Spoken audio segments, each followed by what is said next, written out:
NHS England's medical director says he is alarmed by reports that people are using weight loss drugs as a quick fix to lose a few pounds and get beach body ready this summer. Professor Stephen Powers said the side effects of the drugs could be dangerous and they needed to be used under medical supervision. Interest in Wegovy for treating obesity surged after studies suggested users could lose over 10% of their body weight. Drug treatments are now seen as an important tool in tackling obesity. Wegovy, a weight loss injection, can be prescribed on the NHS in England to people at the top end of the obesity range through specialist weight management clinics. It contains the drug semaglutide, which makes people feel full and reduces their appetite. Another anti-obesity drug called Mounjaro could be recommended for NHS use soon. Semaglutide is also contained in the type 2 diabetes treatment Ozempic. It has not been approved for helping people who are obese to lose weight, yet there is huge demand for the medication, creating a shortage for diabetes patients. Many online pharmacies are selling semaglutide injections for between £100 and £200, but they make a few checks on the weight or underlying health of the person buying them. A recent investigation found an online black market in sales of semaglutide without prescription, which doctors said could put people's health at risk. The investigation also found the drug being offered in beauty salons in London and Manchester. In a speech at the NHS Confederation Conference on Thursday, Professor Stephen Powers, NHS England's National Medical Director, said the drugs had clinical benefits, but he was alarmed to hear reports of them being inappropriately used. These are powerful medications that have side effects and complications and can, in certain circumstances, be dangerous, so they need to be used under medical supervision. They are absolutely not quick fixes for those who are otherwise healthy, who just want to lose a few pounds. Professor Powers also said, "We know these new drugs will be a powerful part of our arsenal dealing with obesity, but they should not be abused. Drugs including Ozempic and Wegovy should only be used by people prescribed them for obesity or diabetes. I'm worried about reports that people are misusing them. They are not intended as a quick fix for people trying to get beach body ready. Their medications can cause side effects such as nausea, bloating and vomiting, but for some people there can be a more dangerous complication." Dr. Vicky Price, an acute physician and president-elect of the Society for Acute Medicine, said these included serious life-threatening complications, including inflammation of the pancreas gland and alterations in blood salt levels. She and her colleagues are concerned about the growing numbers of patients they're seeing with complications from taking weight loss drugs they've bought online. The Royal College of GPs said it was highly concerned that patients were using semaglutide under the brand name Ozempic for purposes the drug is not licensed for and without clinical supervision. It can be a genuine threat to patient safety and potentially contributes to supply shortages for those who could really benefit from them, said Chair Professor Camilla Hawthorne. We would encourage patients to take caution when accessing medicine online and only use outlets that follow GMC, General Medical Council remote prescribing guidelines, and have been approved by the CQC, the Care Quality Commission. Professor Hawthorne said it was never recommended to use prescription medication without a prescription. In many cases, people might not actually be getting what they think they are, which is really dangerous. Every major English water company has reported data suggesting that they've discharged raw sewage when the weather is dry, a practice which is potentially illegal. They analysed spills data from 9 firms, which suggests sewage may have been discharged nearly 6,000 times when it had not been raining in 2022,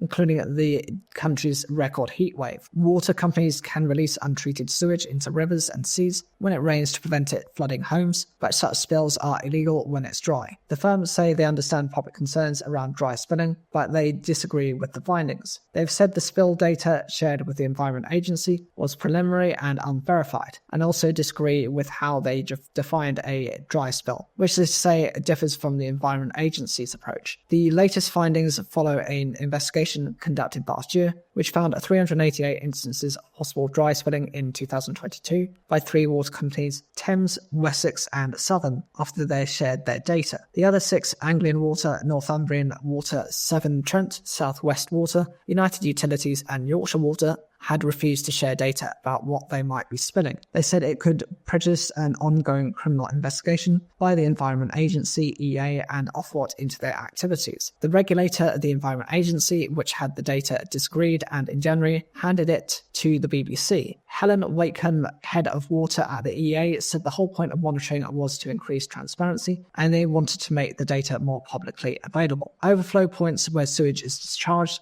have monitors which record when spills start and stop. They cross-reference the company's spill data from these overflow points with local Met Office rainfall data. Over 18 months, they analysed data from nearly 10,000 monitors, which had recorded more than 1.5 million hours of discharges. The analysis suggests dry spills may have started on more than 200 days in 2022, lasting more than 29,000 hours, including during the record summer heatwave when people were cooling off in England's rivers and seas. We are most concerned about those spill events happening in places where people are likely to go into the river, said Professor Barbara Evans, Chair in Public Health Engineering at the University of Leeds. Consumption of water contaminated with human or animal feces exposes people to parasites and bacteria such as Cryptosporidium and E. coli, which cause diarrhea and vomiting, or viruses like hepatitis A, which can lead to liver infection. The 6 water companies who were subject to the latest investigation took issue with the analysis, citing the data they used and the methodology. Every year, England's water companies are required to submit an annual report to the EA summarising their discharges. This enables the EA to investigate potential cases of dry spills and to decide whether it will take any action. They have been analysing data behind the 2022 report, but in responding to their findings, the water companies argue that the datasets are unverified and contain errors. Examples of potential dry spills in the data were presented to each water company. Anglian Water disagreed with all the examples presented, and the remaining 5 companies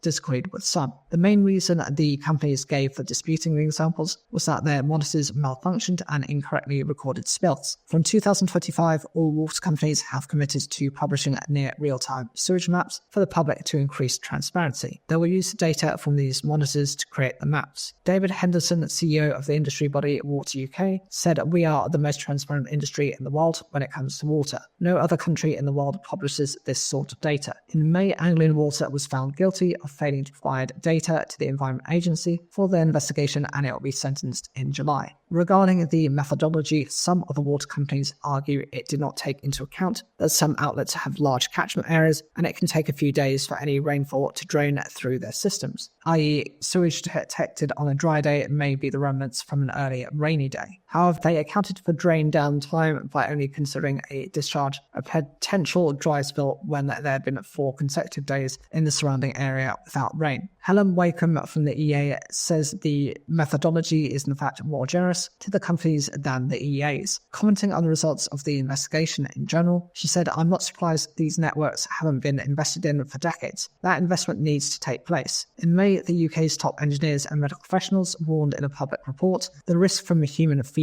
matter in our rivers will increase without changes to the network and how we build our cities. Dr. David Butler, Professor of Water Engineering at the University of Exeter and co-author of the report, said investment from water companies has not really been up to scratch, but he added that we must also rethink how we design our towns and cities. What we'd like to see is reversing urban creep that is well beyond the powers of the water company. You see it all the time. People concreting over their front garden. If you could unpick that, it would help because that would reduce stormwater runoff and that would give us more capacity in our pipes. Reducing dry spilling would also help prevent excessive nutrients entering rivers from sewage discharge. The issue, which is also associated with agriculture, can cause excessive amounts of algae to grow, resulting in waterways becoming depleted of oxygen, killing off other animals like fish. It can also have health effects because this can produce other toxic products which might be harmful to human health, said Professor Evans of the University of Leeds. Southwest Water said, "We are clear that storm overflows must only be used when absolutely necessary to protect people's homes and regard all unpermitted dry spills as unacceptable." Yorkshire Water and Northumbrian Water said they do not believe the findings are true reflections of dry discharge numbers. United Utilities said the information you have received from the Environment Agency reflects unvalidated raw signals and not validated start-stop times. Anglian declined to provide a formal comment, but in correspondence has said that the monitor data was not enough to determine dry spills due to monitor malfunctions and said the methodology is flawed. The 3 companies investigated also responded to their new findings. A Thames Water spokesperson said there are a number of methodologies for defining and calculating why and how dry day spills occur. We regard all discharges of untreated sewage as unacceptable, and we have planned investment in our sewage treatment works to reduce the need for untreated discharges. A West Wessex person said naturally occurring groundwater can enter sewers, often from private pipes and in dry weather, which can cause overflows to break for days or even months. We agree overflows are outdated, so we're investing £3 million a month to help reduce how often they automatically operate. A spokesperson for Southern Water said, in areas with high levels of residual groundwater, spills can happen outside of periods of rainfall. Without these releases made up almost entirely of groundwater, homes and communities would be flooded. Combating these groundwater spills is a key part of our £1.5 billion Clean Rivers and Seas plan, which is designed to drastically reduce all storm overflows across our region by 2030. Water and sewage companies are responsible for what's known as combined sewer overflows, CSOs, which release sewage from treatment works or the sewage network into the UK's waterways. The majority of CSOs record when they discharge. For this analysis, they took the stop times of individual discharges from these CSOs and converted them into the standard 12 to 24-hour counting blocks used by the EA to detect spills. In the specific case of United Utilities, they found that some of the discharge data provided to the EA did not correspond to their 2022 annual report summarising this data. For that reason, this was discounted from more than one-third of United's overflows. The start times of the company's spills were matched to daily rainfall data from the Met Office, which is produced from a network of automatic rainfall gauges and observation stations. This rainfall data is presented in gridded squares that cover the land area of the UK. Each grid cell is 1 kilometre. Each overflow point is part of a large network or catchment area, and rain further away can take time to reach the overflow point. They considered the 9 grid squares nearest to each spill site in the analysis. Individual catchment areas may be larger or smaller. The EA defines a dry day as one during which there was less than 0.25 millilitres of rain and less than 0.25 millimetres of rain the previous day. But they took a conservative approach of 4 consecutive days without rain in all 9 grid squares to allow for drain downtime. The methodology was independently reviewed by 3 academic experts working in this field. The moods of the 2 main parties' general election campaigns do not tell us what will happen on the 4th of July. But as we pass the halfway stage in a long slog to polling day, they do give us a strong flavour of how candidates, strategists and officials think this election is going for them. And right now, the moods of the Conservatives and Labour campaigns could not be more different. Even the most fatalistic Labourites, for so long determined to avoid complacency, are beginning to admit that they believe government is within their grasp. Even the most loyal Sunakites, convinced for so long that during an election campaign, voters would see the qualities that they see in their Prime Minister,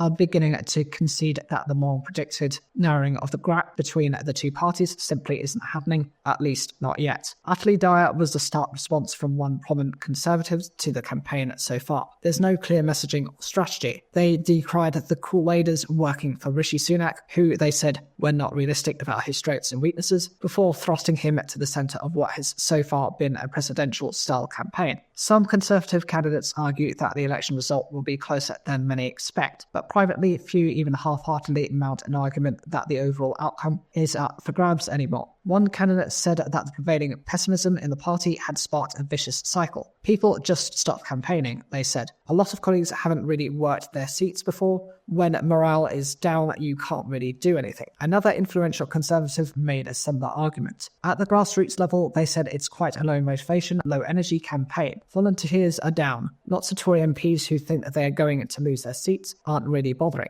And that makes it quite difficult inside the campaign to know what's really going on. Some Conservatives insist, though, the true picture of national support is nowhere near as dire as some models projecting a near wipeout would suggest. The Labour vote is softer than people think, one source said. In parts of England, the solid Labour vote, people who say they're definitely voting Labour, is no different to 2019. What is different is there's many more undecideds who were Conservatives. The problem is, how do you get those people to come out when apathy is pretty high? The new message piloted by Grant Shapps, the Defence Secretary, warning of the consequences of a vast Labour majority, may have been a targeted way of finding ways to give those persistent undecideds a reason to vote Conservative. It was arguably the biggest moment of this third week of the campaign, and a strategy from a campaign that feels like it has run out of better ideas. Nigel Farage's decision to become a leader of Reform UK and run for a seat himself was one of the biggest moments of the campaign so far. The Conservative Party's worst nightmare came true.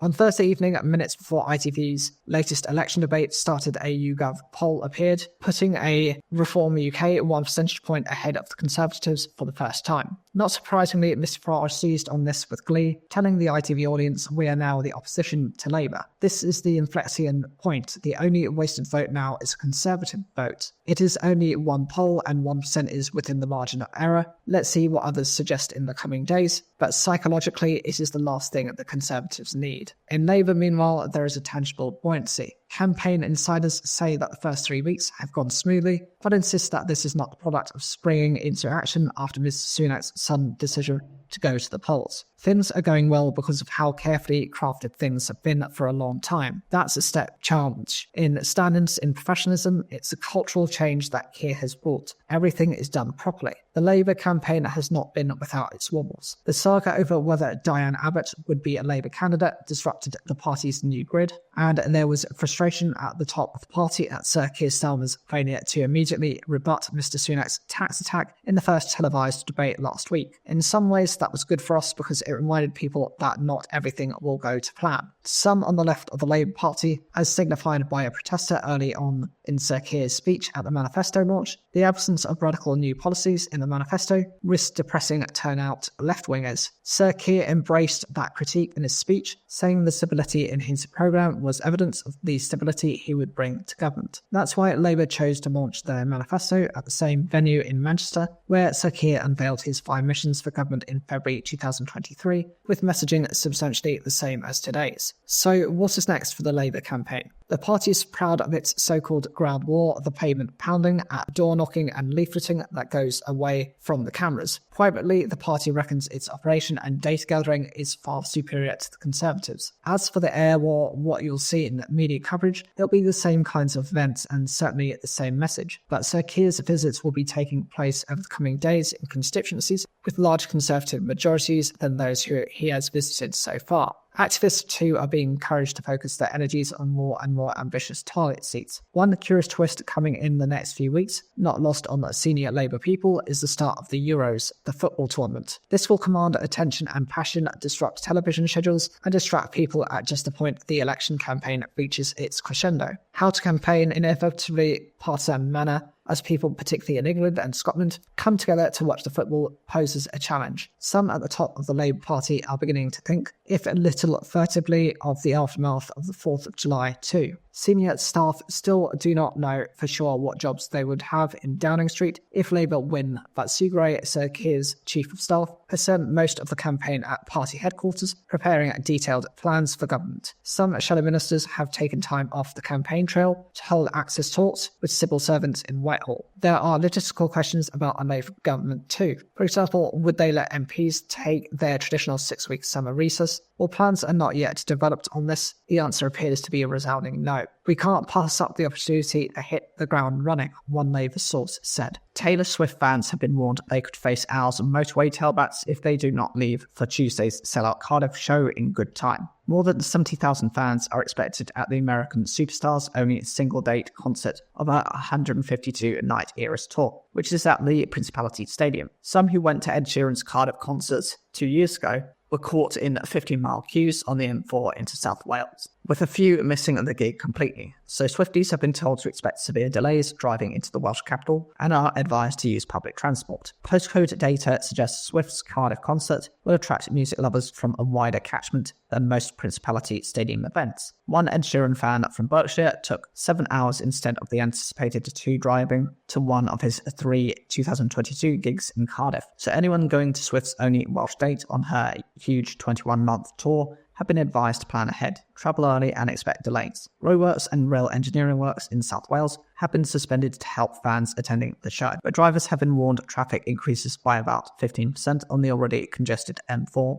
around Cardiff and Newport. Fans start queuing in the early hours of Tuesday to see the singer perform. Isabel, 22, and Sophie, 21, had tickets and have been in the line since 3:30 a.m. on Tuesday. Sophie, the former president of the Taylor Swift Society at Cardiff University, said that she had been waiting all year for the event. It's a once-in-a-lifetime tour. It's so special that she's in Cardiff. I've met all my best friends through the society and her. Traffic Wales have said the motorway around South Wales is likely to be very busy, and drivers are urged to check the website before setting off. For those attending and travelling a long way, make sure you have your journey well planned, said South Wales Police Superintendent Arabella Rees. Both Transport for Wales and GWR will provide extra capacity on trains in and out of Cardiff, but warned rail services across South Wales would be very busy. GWR, which operates mainline train services between Cardiff, London, Bristol and Swansea, said it would put on 10 more trains after Swift show, adding a total of more than 15,000 extra seats to help fans get home. One fan who's preparing for delays and travelling to Cardiff by train is Swiftie Bella Thorne. We are planning for major queues and waiting times at the train station as we are coming from Bristol, said the 16-year-old, who is going with her 2 sisters and a friend.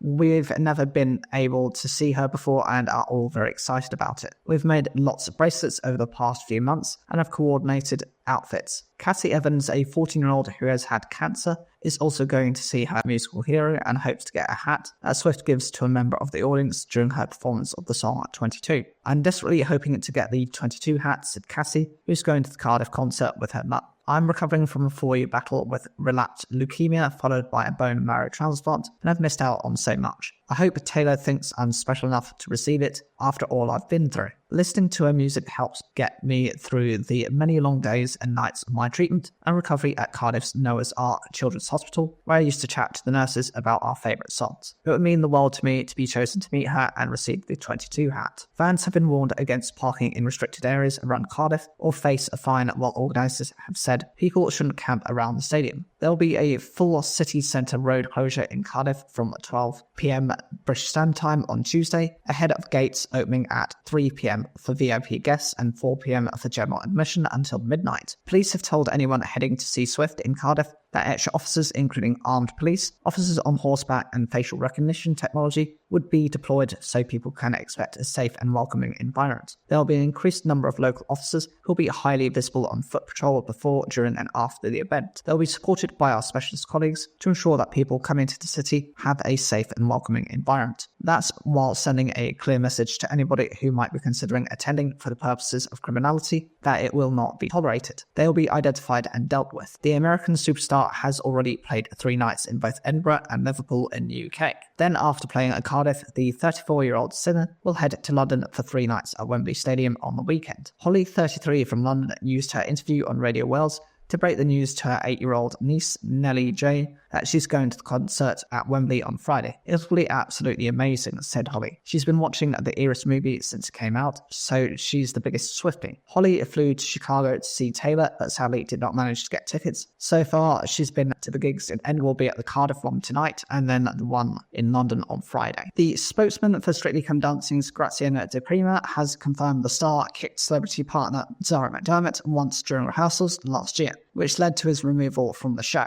There is never a time when kicking or any sense of that is right, Mark Bukowski said, and he knows that. He knows he's made a mistake. He apologised at the time. But McDermott said that she was involved in incidents she now finds incredibly distressing to watch back. De Prima thought the matter had been resolved, but video of the incident is believed to have been brought to the attention of the BBC last week, and the dancer was then removed from this year's lineup. The show has been at the centre of controversy after complaints about fellow professional dancer Giovanni Panice as well as De Prima. Panice has denied any suggestion of abusive or threatening behaviour. Mr. Bukowski said the news agenda has focused on an isolated incident De Prima deeply regrets and has apologised for. The deluge of commentary, too often without context or nuance, has provoked a pile-on that has left a young man in a very vulnerable state. In this case, like in many others, media and social media have immense power to build and destroy careers. But in a news statement to BBC News, McDermott's spokesman said it's a matter of public record that the BBC deemed the conduct to be so severe that they removed him from the show immediately. Zara has already confirmed in a statement released on her social media earlier this week that the conduct was not a singular incident. On Saturday, De Prima said he deeply regrets the events that led to his departure and that his intense passion and determination to win might have affected his training regime.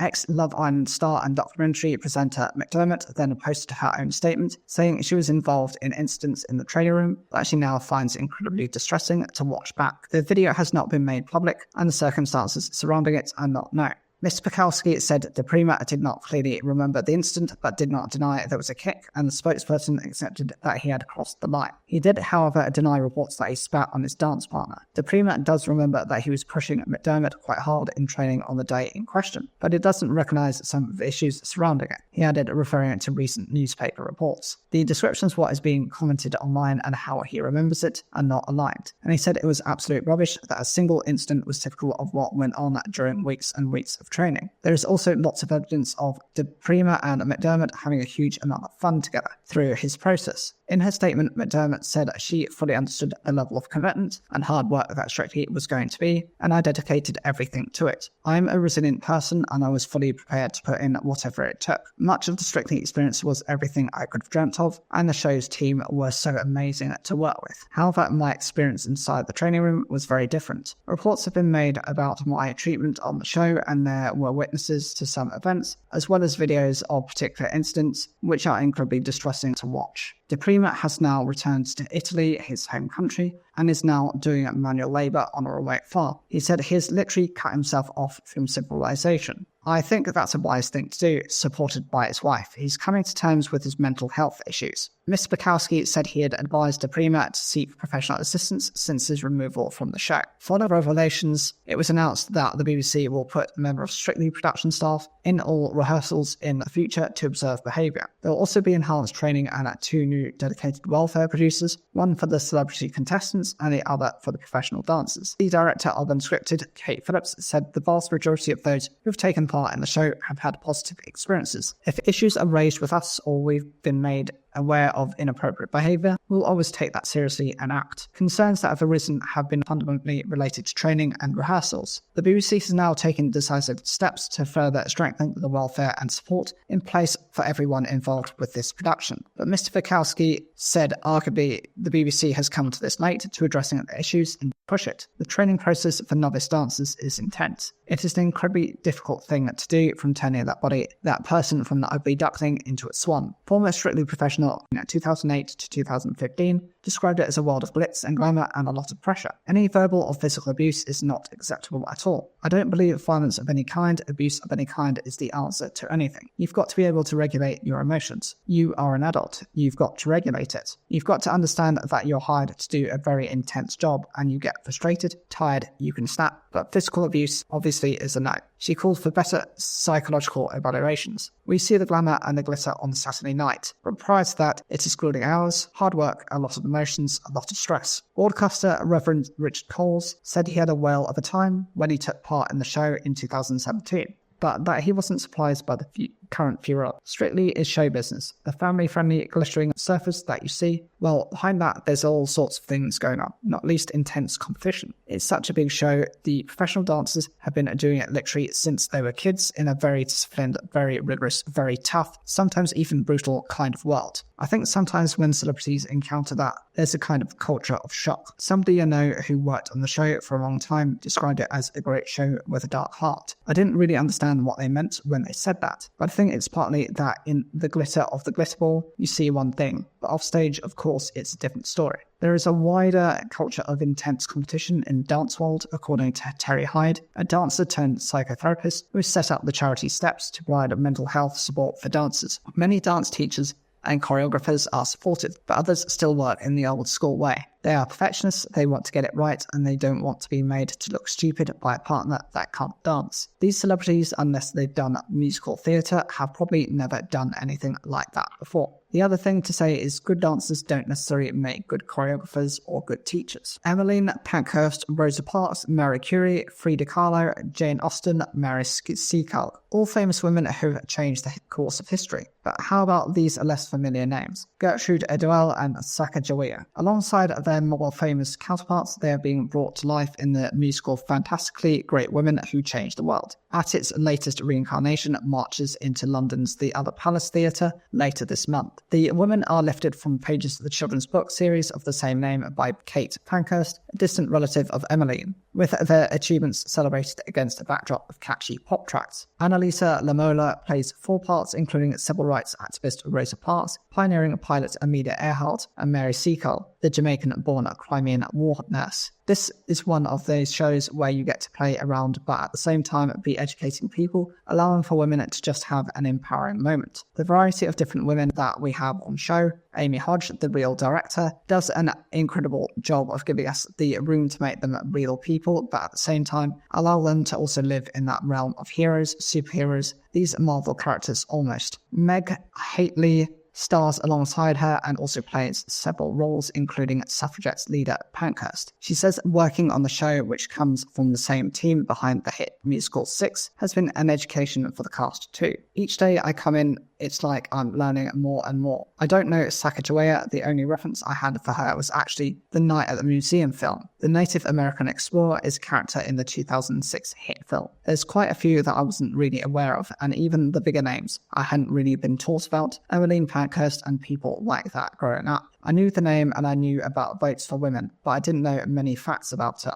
Lamola concurs, I didn't know about Gertrude Erdell, the first woman to swim the English Channel. That was shocking to me. I know who she was, but I didn't know some of the things about her life. Pankhurst says it's one of the big messages she would like audiences to walk away with, to look a bit harder and delve into history a bit deeper, and to give children the knowledge about all these women who did a really wide range of things and then might see a little bit of themselves in. But with so many roles and a small, tight-knit cast, taking on several different parts in one production was no mean feat for the actors. This is probably the first time I'm doing this many characters and having to differentiate, especially when it comes to accents. I cover Mid-America, the Caribbean, Southern US. I'm loving it. It's just changed the pace of how I work. I was just very excited about how much of a stretch that's going to give me as an actress just to be able to tap into these different people's psyches. Hately adds that it's a bit of fun, but it can be overwhelming. To distinguish each character is a lot. We had a brilliant accent coach come in and that's really helped. Another character I play is called Agent Fifi and she's French. So to go from Emmeline Pankhurst, who's northern, to Fifi, who's got a flirtatious, coquettish side, it's fantastic.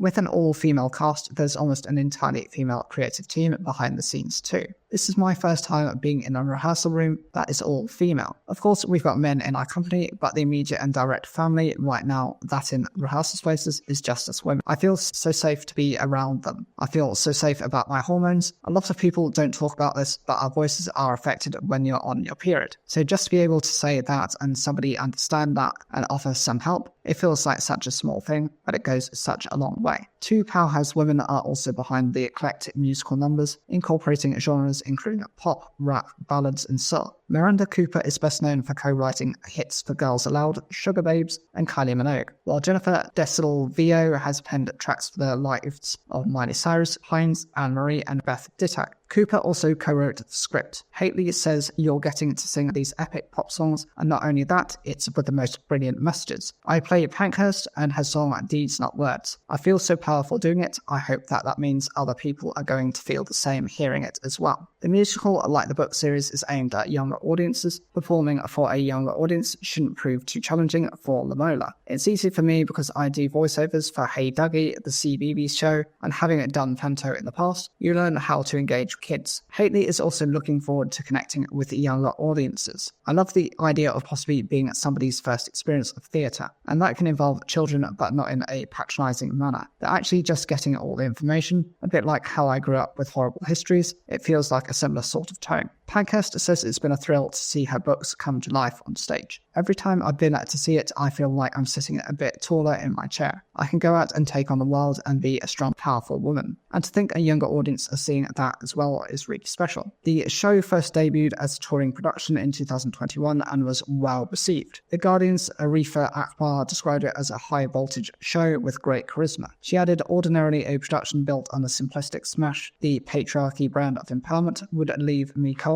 But this is not that. It is certainly feel-good, but surprisingly nuanced. The dream team behind the show have managed to turn the commercialized business of heroin worship into something that's both nuanced and unapologetically joyful, and has all the energy of a girl band concert, mixed with just enough history to tempt young people to read up on its stars once its final notes fade away. A report last year, the Women in Theatre Survey update, suggested that only 6% of women working in theatre felt opportunities were increasing. Based on the experiences of 155 women, 75% called for childcare support to help address gender equality within the sector. Lamona says that there is still a way to go for women to achieve parity in the industry. I feel like women spend so much time trying to break into male spaces in a very masculine kind of way, where, we end up having to act like them and they only accept those that act like them. That's going to be the real truth about success in our industry. When you have everybody that's different being able to lead a room without us having the quintessential tick boxes of what that person should look like. The Royal Institution of Chartered Surveyors is a leading professional body working in the public interest to advance knowledge, uphold standards and inspire current and future professionals. Their members help to create and protect built and natural environments that are sustainable, resilient and inclusive for all. At RICS, their staff work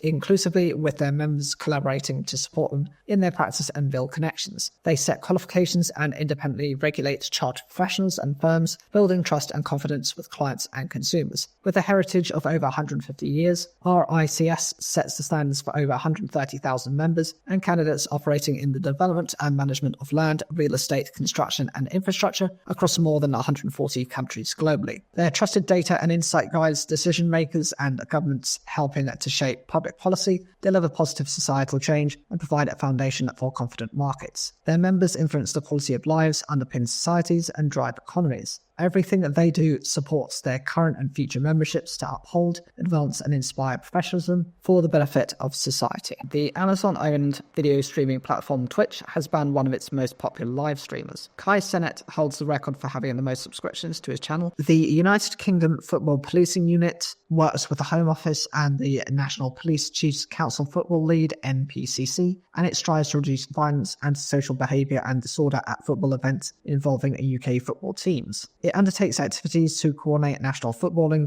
policing policy on behalf of CC Mark Roberts of Cheshire Police, who is the current NPCC football lead. The Football Banning Orders Authority, FBOA, is part of the UK FPU. It deals with all football banning orders issued by courts in England and Wales, including the surrender of passports for football matches involving UK domestic and international teams when playing outside the UK. The UK FPU gives advice, assistance and training to all police forces in England and Wales to provide a consistent approach to football events. It collates, assesses and distributes information to all those that need it, ensuring that appropriate action is taken and feedback is given for all relevant information and intelligence. The UK's biggest retailer, Tesco, has said that confidence is beginning to return to shoppers after it reported strong sales growth. The supermarket reported an increase in UK sales of nearly 5% in the past 3 months, saying shoppers were putting more in their baskets and switching to Tesco from competitors. It saw strong sales in its premium food range, claiming consumers are opting to dine in more. Tesco Chief Executive Ken Murphy has come under fire for his £10 million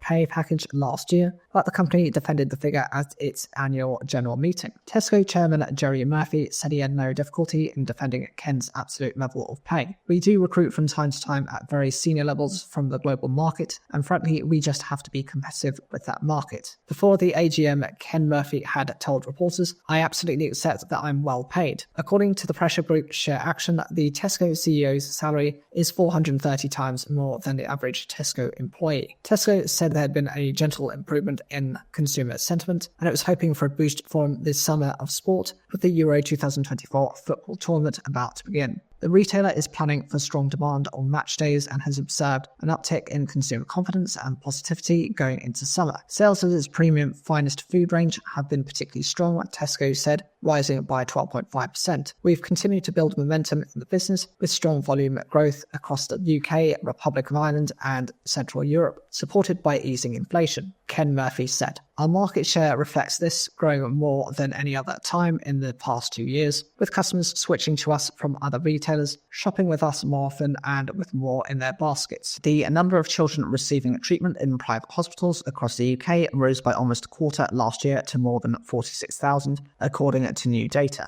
In each case, families either paid for treatment or used medical insurance rather than being referred by the NHS. The record figures from private healthcare providers come as England's NHS trusts tell Farnham that children have become the forgotten generation in the race to reduce health service backlogs. The Department of Health says NHS staff are working tirelessly to cut waiting lists, but the Royal College of Surgeons of England told them that children were lagging behind adults and spending years waiting for NHS surgery, with potentially lifelong consequences for their health and development. NHS Providers, which represents trusts, says some hospitals can find it easier to do large numbers of adult operations because they are often simpler and conform. They have spoken to a number of families whose children's conditions have deteriorated during long waits. They include 16-year-old Georgina Smith from Hertfordshire, who is waiting for open heart surgery to repair a valve on her right side, which doesn't close properly. It can cause her blood to flow the wrong way, making it hard for her heart to work. Georgina is one of 600 children waiting for heart surgery in England, 139 have been waiting more than 6 months. She suffers chest pains, extreme fatigue, and fainting episodes, and has been forced to miss a lot of school. 10 years ago, Georgina's parents were told that she needed surgery immediately, but then doctors at Great Ormond Street Hospital for Children said it would be better to wait until her heart was fully grown. However, last year an ultrasound showed Georgina's heart was getting weaker.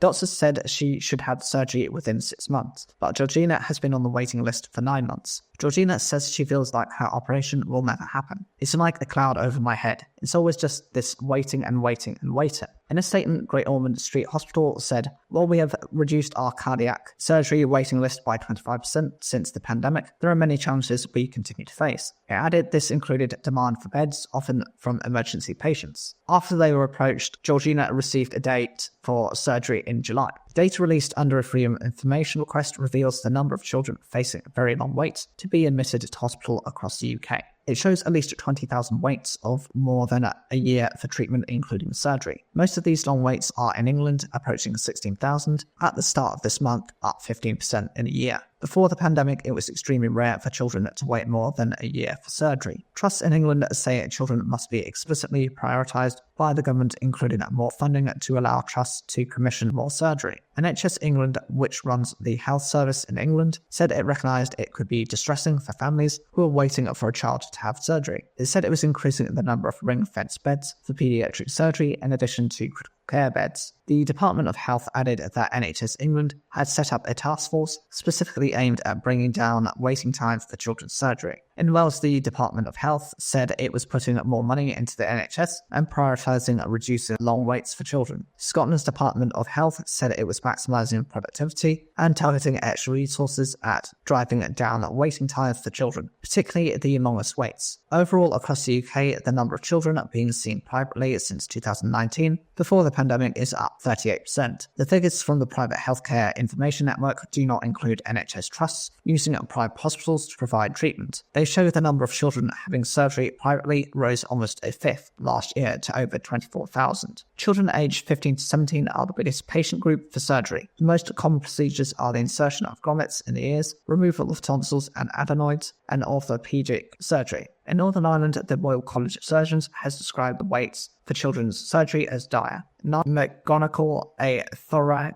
surgeon in Belfast, says thousands of children have been waiting 4 or 5 years. He says he has sent out an SOS to the Northern Ireland Assembly over the severe backlogs. Children are suffering. We can no longer sit by and allow this to happen because we do know that patients are coming to harm. What may have been a relatively straightforward operation turns into a more complex operation, which is more difficult for the surgeon, but more importantly, more difficult for the child. In extreme cases, very long delays in surgery risk leaving a child inoperable. 6-year-old Jack Doherty from Ballymena has cerebral palsy and has been waiting for a hip operation since he was 3. Back then, surgeons at the Royal Belfast Hospital for Sick Children said Jack needed an operation immediately on both his hips to stop his muscles pulling them out of their sockets. But it's been stuck on the waiting list so long that one hip is now dislocated and is growing up towards his waist. Jack's father, Leon, says the longer his son waits, the more he's suffering. Anytime we put our arms under his legs to lift him out of his chair, he's sore, he winces, he cries, he's quite upset. So we know it's causing him pain, he says. Because Jack's hip has come out of its socket, performing surgery will be more difficult and it will take too long to do both hips at the same time. so Jack now needs 2 6-hour operations. But the hospital has told Jack's parents it can't do a 6-hour operation because it would mean cancelling too many other patients. Last year, the trust cancelled 566 children's procedures. The owner has been warned if Jack waits much longer for surgery, it may not be possible to put his hip back in. Instead, surgeons may have to cut off the top of his leg bone completely. Jack would be left more disabled and unable to bear weight on his leg. He's going to have a floppy leg and his hips will be unbalanced, which can lead to scoliosis. But if we missed the hip surgery, are we going to miss the scoliosis surgery?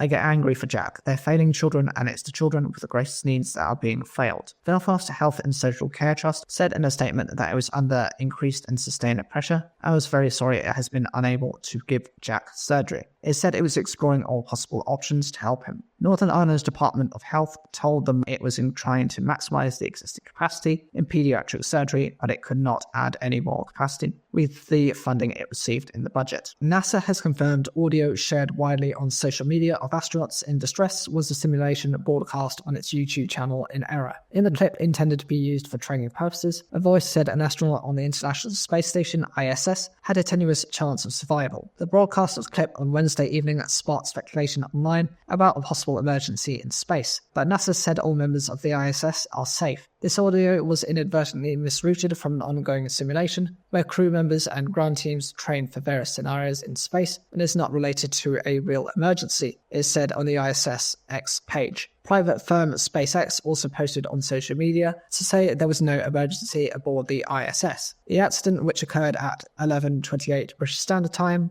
led some people to believe that a real astronaut was suffering from decompression sickness in space. It was made all the more believable because, unlike fake audio, which usually appears first from spurious sources, this was broadcast on an official NASA channel. In the audio being shared on social media, a person asked the ISS crew to help get an astronaut into his spacesuit to check his pulse and to provide him with oxygen. Though NASA confirmed that the audio was shared in error, it did not independently verify the recordings being shared online were the same that it broadcast. Decompression sickness, also known as the bends, is a problem typically associated with scuba diving, which bubbles form inside the body due to a change in external pressure. Astronauts follow protocols to remove nitrogen from the body to prevent this from happening in space. According to NASA, its crew members aboard the ISS were asleep at the time the audio was broadcast, in preparation of a spacewalk at 1 p.m. British Standard Time on Thursday. It says this will still go ahead as originally planned. Housing and rental prices are key issues for voters at the general election, and one that several have got in contact about. Bristol, for example, is the most expensive place to rent outside of London, and the problem is leading to more people having to find alternative accommodation. Sharon Cove is among the many people who said about their situation. I just feel so sorry for the young people that don't have it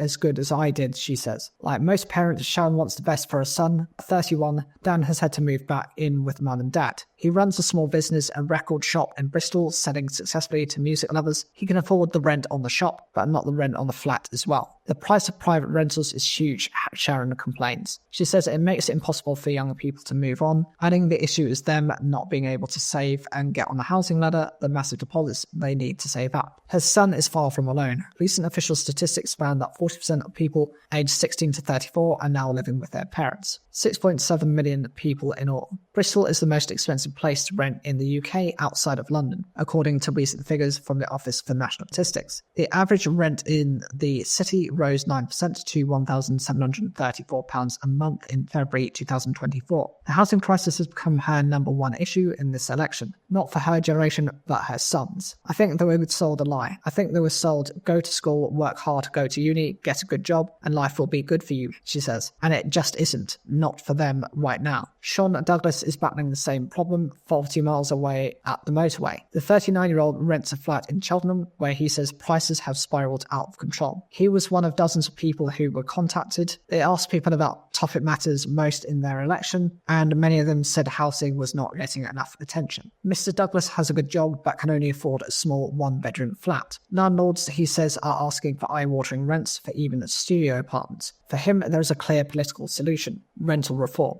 The last government tabled legislation to regulate the rental market, including outlawing so-called no-fault evictions, but the bill died when the election was called. Several parties are now promising similar policies in their manifestos, but whoever wins, Mr. Douglas says it just needs to get done. The inertia is frustrating, they just need to get on with it. Housing, or the lack of it, is not invisible in this election. All the political parties address it in their manifestos, but it is some way down the list. Former social worker Pete Lydon thinks housing should be in the top 3, saying it is a key issue. I think it's up there with National Health Service, with the cost of living, he adds. For decades, Mr. Linden worked as a social worker, often helping people struggling with homelessness. I've seen it firsthand. I've seen people in housing that's unfit human habitation, water running down the walls. In Bristol, where he is now retired, there are 800 people living in vans, many without basic facilities. The city ranks 3rd in the UK for people living rough on the streets. At the last count, 80 people were counted on the street, and that's the ones they could find. He accepts that housing is a huge, complex problem. Mortgages are linked to interest rates and the economic markets. Council-owned housing relies on the finances of local councils, currently in dire straits. But the 74-year-old recalls the country has managed to build in tough times before. He says, after World War II as a country, we were extremely hard up, and yet governments of both colours did manage to build housing for ordinary people. It is possible if it's seen as a serious enough issue. Both Conservatives and Labour are pledging to build 1.5 million new homes over the next Parliament, equating to 300,000 a year. That is at least 100,000 more than has been achieved in recent years. The Liberal Democrats want whole new garden cities built. The Green Party add to that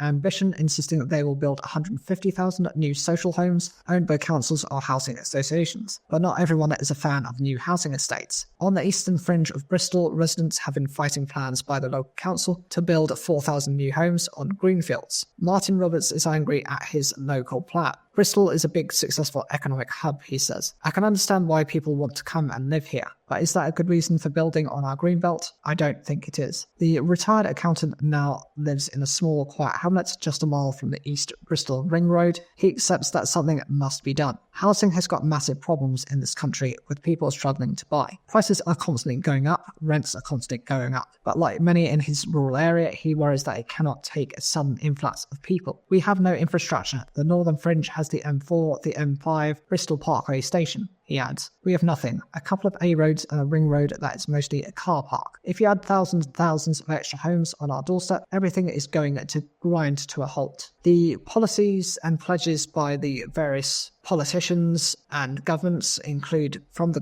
Conservatives, they would build 300,000 homes a year, prioritising brownfield development. They would permanently waive stamp duty tax for first-time buyers, properties costing up to £425,000. This threshold was raised temporarily and is due to revert to £300,000 in March 2025. They've also proposed a new Help to Buy scheme. Labour would reform planning rules, fast forward development on brownfield and what it calls grey belt land such as car parks. The party has pledged 1.5 million new homes over 5 years. It wants to extend an existing scheme which helps people get a mortgage with a small deposit and is backing more rights for renters. The Liberal Democrats want additional social housing and new garden cities. They support local authorities that want to end the right to buy policy for council housing, ban no-fault evictions, make 3-year tenancies the default, and create a national register of licensed landlords. The Green Party would invest in new social housing, pledging to build 150,000 affordable social homes. They would ban no-fault evictions and introduce rent controls. They would set higher environmental standards for new builds and would require more affordable units. And reform would fast-track planning, offer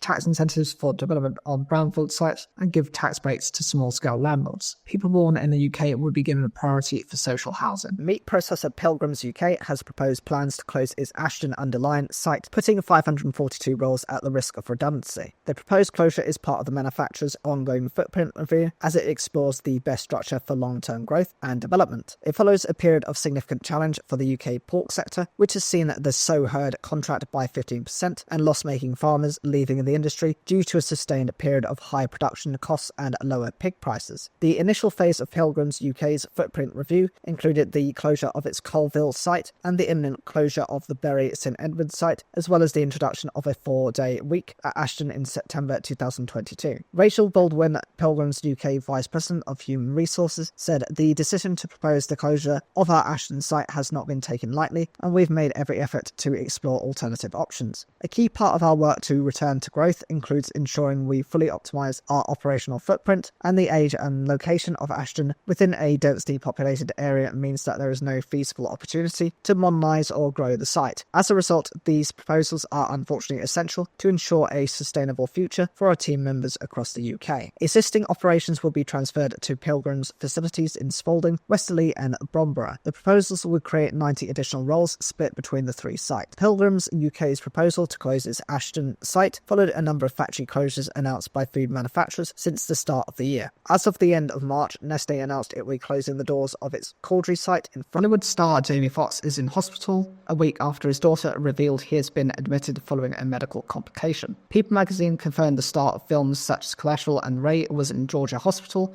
undergoing tests. Last week, his daughter Corinne Fox said in a statement that her father had experienced a medical complication. Luckily, due to quick action and great care, he is already on his way to recovery. The statement was published on Instagram on behalf of the Fox family. It continued, "We know how beloved he is and appreciate your prayers. The family asked for privacy during this time." The family did not share details about what caused the health issue, but people confirmed the incident did not happen while Fox was on set and he was not taken to hospital by an emergency vehicle. They are running tests and still trying to figure out what exactly happened, a source told CNN. Fox has been in Atlanta filming his upcoming Netflix movie Back in Action alongside Cameron Diaz and Glenn Close. The star won an Oscar Best Actor for playing musician Ray Charles in Ray in 2005. He was also US banking giant Wells Fargo has sacked a number of employees following claims that staff were faking keyboard activity to fool the company into thinking they were working when they were not.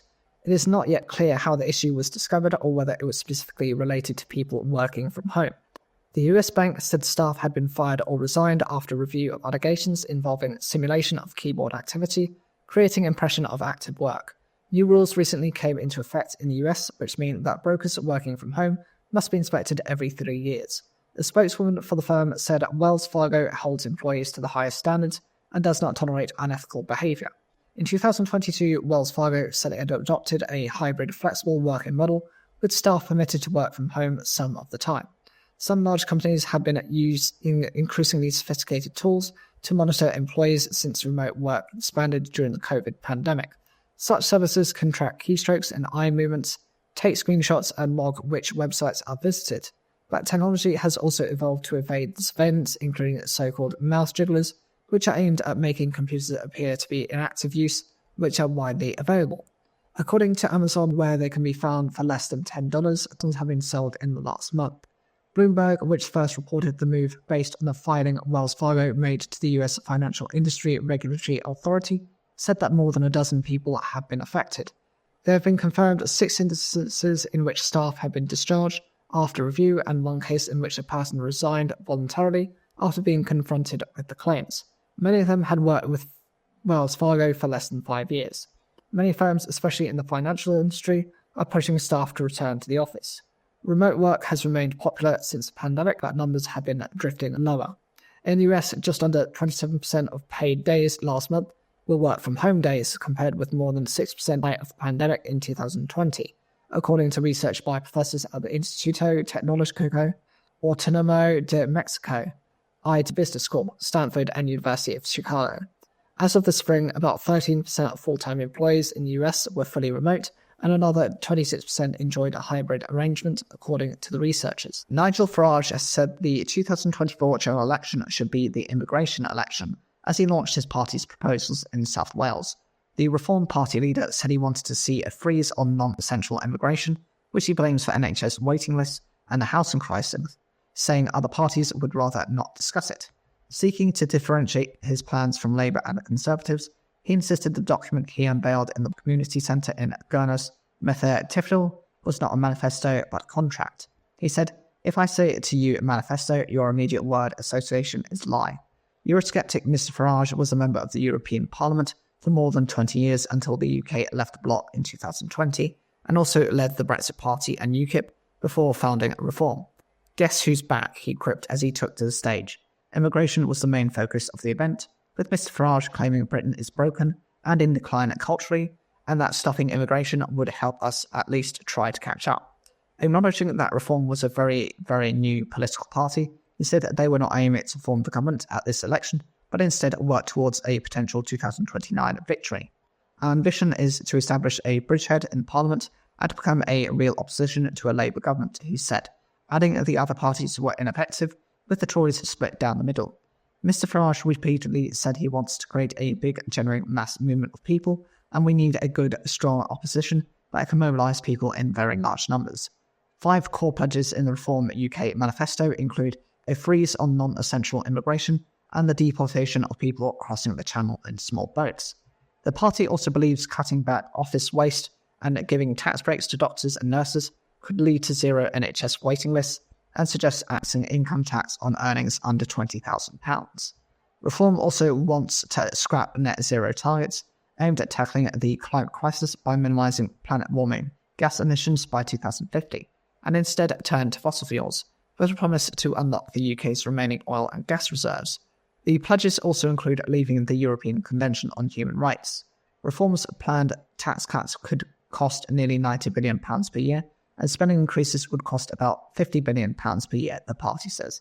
To pay for this, the party claims there could be £150 billion per year of savings in other spending, covering public services, debt interest and working age benefits, including stopping the Bank of England paying interest to commercial banks on quantitative easing of reserves, saving £35 billion a year, cutting bureaucracy and improving efficiency.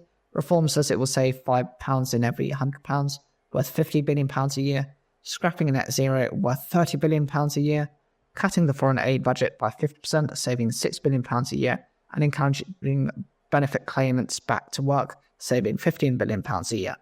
However, Carl Emerson, Deputy Director at the Institute for Fiscal Studies, IFS, said the package as a whole is problematic. He said even with the extremely optimistic assumptions about how much economic growth would increase, the sums in this manifesto do not add up. On paying for personal tax cuts by reducing the interest paid on England reserves, the IFS said the amount raised would be much less than half the figure estimated by Reform, and as ever, there is no simple free lunch. Tax Policy Associates Dan Needle says Reform's UK contract contains a total unfunded cost of at least £38 billion.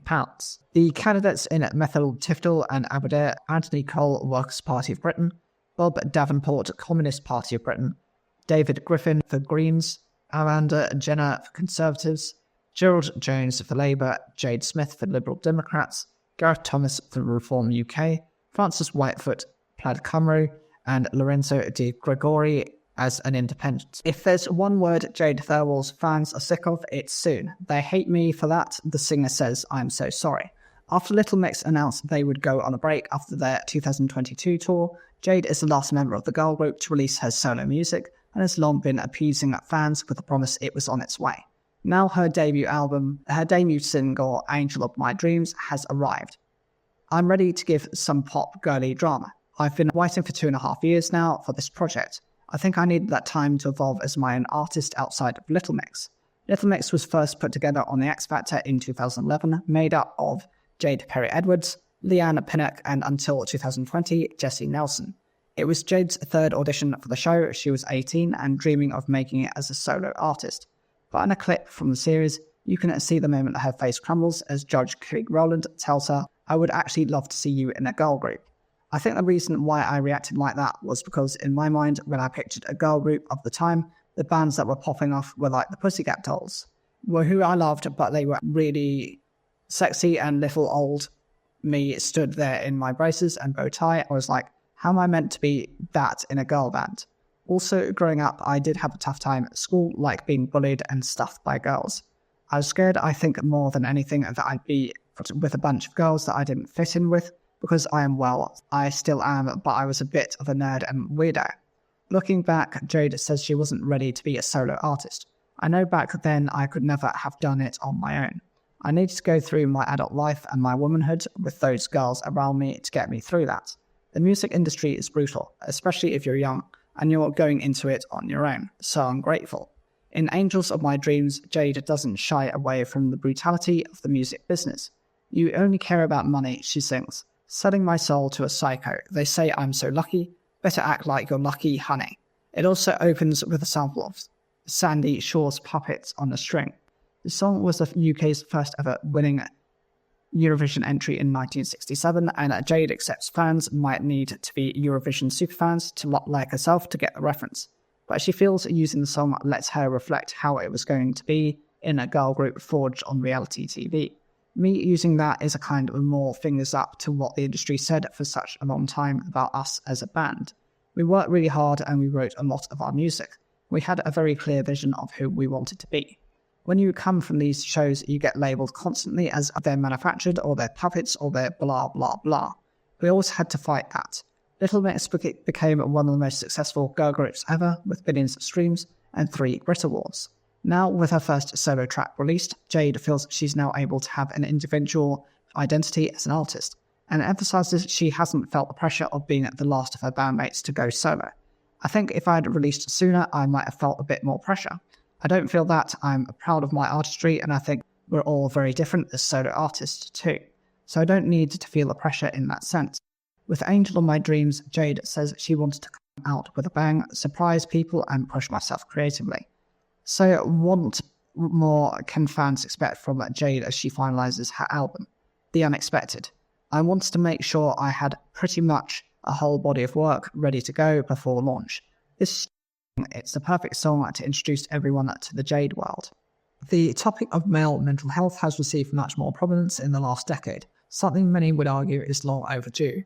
But while the high rates of male suicide have put the topic firmly on the national agenda, huge numbers of men still find it difficult to be openly vulnerable and discuss their feelings. With suicide the biggest killer of men under 50 in the UK, a new film explores why many men still bottle up their emotions and asks whether such ingrained systematic behaviour can be changed. Duncan Cowles, who directs Silent Men, is the first to admit his own struggles to open up emotionally to those closest to him, joking that tackling the subject for the documentary was like dragging myself backwards through a hedge. But he says at the Sheffield Documentary Festival he felt it was an important journey to go on because the risks of ignoring your emotions are far scarier. I think there's still a lot of societal pressure around those traditional masculine traits, Cowles says. Being strong and things associated with being a leader of this stable, reliable, dependable figure. There's maybe something still seductive about that idea of that old-fashioned man, that James Bond character that a lot of us maybe grew up with.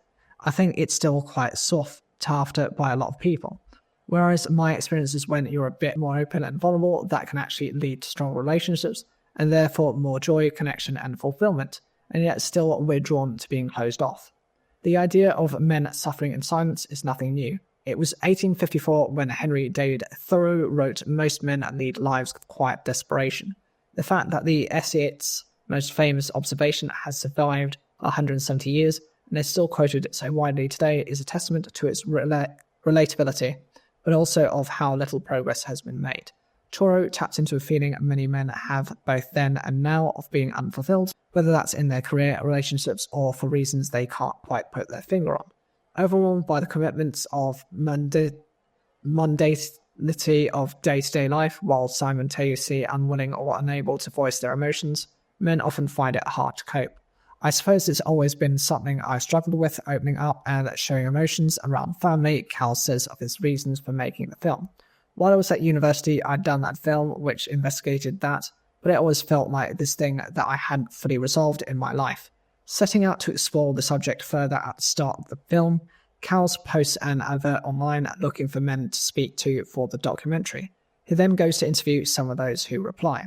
He travels around the country and speaks to men from different walks of life over several years.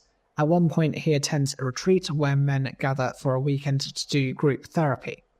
I wanted to go on my own journey parallel to speaking to men as part of the film, but it turned into a more personal film than I expected.